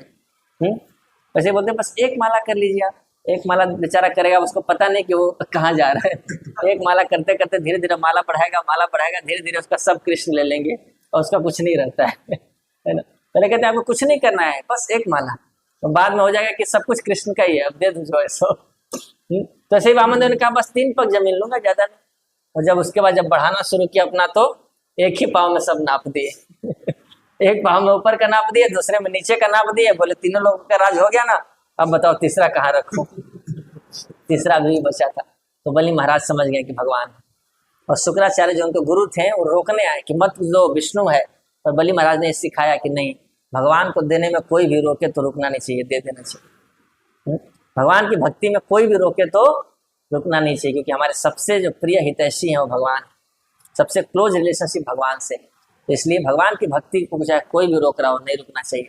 स्वयं गुरु ने रोका, शुक्राचार्य ने बलि महाराज को मरने से जिलाया था, जीवन दिया था, लेकिन फिर भी नहीं रुके। भगवान को दे दिया। उन्होंने सिखाया कि जो मम है वो भी दे दिया भगवान को, मेरा जो था तीनों लोग। और फिर तीसरे पैर के लिए, तीसरे कदम के लिए बोले कि मेरे सिर पर रख दिया, जो अहम मैं भी आपका, जो मेरा है वो भी आपका और जो मैं हूँ वो भी आपका। तो अहम और मम दोनों उन्होंने दे दिया, इसलिए वो आत्मनिवेदनम क्या चाहते बने, यानी अपने आप को भगवान को दे दे। तो बलि महाराज भगवान के इतने भक्त हुए, भगवान के प्रति बिल्कुल कृतज्ञ हो गए, और भगवान द्वारपाल बन करके बलि महाराज के गेट पे आज तक रहते हैं। उनको सूतर लोक का राजा बनाया नीचे, और वहां पर द्वारपाल बन के भगवान वामन देव आज भी रहते हैं। यानी अगर भगवान को कोई देता है तो उसका घाटा नहीं होता है, भगवान हमेशा कृतज्ञ रहते हैं। तो उन्होंने तीनों लोग भगवान को दिया, तो भगवान भी उनके सर्वेंट बन गए, गेटकीपर बन गए, और हमेशा उनके साथ रहते हैं। और इधर इंद्र को स्वर्ग चाहिए था, तो इंद्र को स्वर्ग दे दिया, सारा छीन लिया ना, छीन करके फिर इंद्र को दे दिया, इंद्र को राजा बना दिया। तो जिसको जो चाहिए भगवान वो दे देते हैं। तो हमें इंद्र नहीं बनना, पोजीशन नहीं चाहिए, हमें पोस्ट नहीं चाहिए, स्वर्ग लोक नहीं चाहिए, हमें भगवान चाहिए। तो भगवान चाहिए तो बलि महाराज बनना पड़ेगा। भगवान को फिर अपना सब कुछ दे दिया, फिर भगवान ने अपने आप को उसको दे दिया, है ना। तो भगवान से जो चाहोगे वो मिलेगा, तो इसलिए चाहो मगर ध्यान से है ना। हम क्या चाहते हैं हमें चेक करते रहना है, और शुद्ध भक्तों का संग करेंगे तो इच्छा शुद्ध होगी, नहीं तो गंदी इच्छाएं रहेंगी। फिर हम भक्ति करते हुए भी यही सब चीजें चाहते रहेंगे, इसी के लिए लड़ते झगड़ते रहेंगे। इसलिए चाहिए ध्यान से हमें अपनी इच्छाओं को शुद्ध करना है। हमें हमारे अंदर क्या इच्छा होनी चाहिए, भगवान के प्रति प्रेम विकसित करना है, भगवान को प्राप्त करना, ठीक है। हरे कृष्णा कृष्णा कृष्णा हरे हरे, हरे राम राम राम हरे हरे। श्री वामन द्वादशी महोत्सव की जय, श्री बलि महाराज की जय, श्री रुक्मिणी द्वारकाधीश भगवान की जय, ग्रंथराज श्रीमद् भागवतम की जय, उपस्थित भक्त वृंद की जय, जगत गुरु श्रील प्रभुपाद की जय, निताई गौर प्रेमानंदे।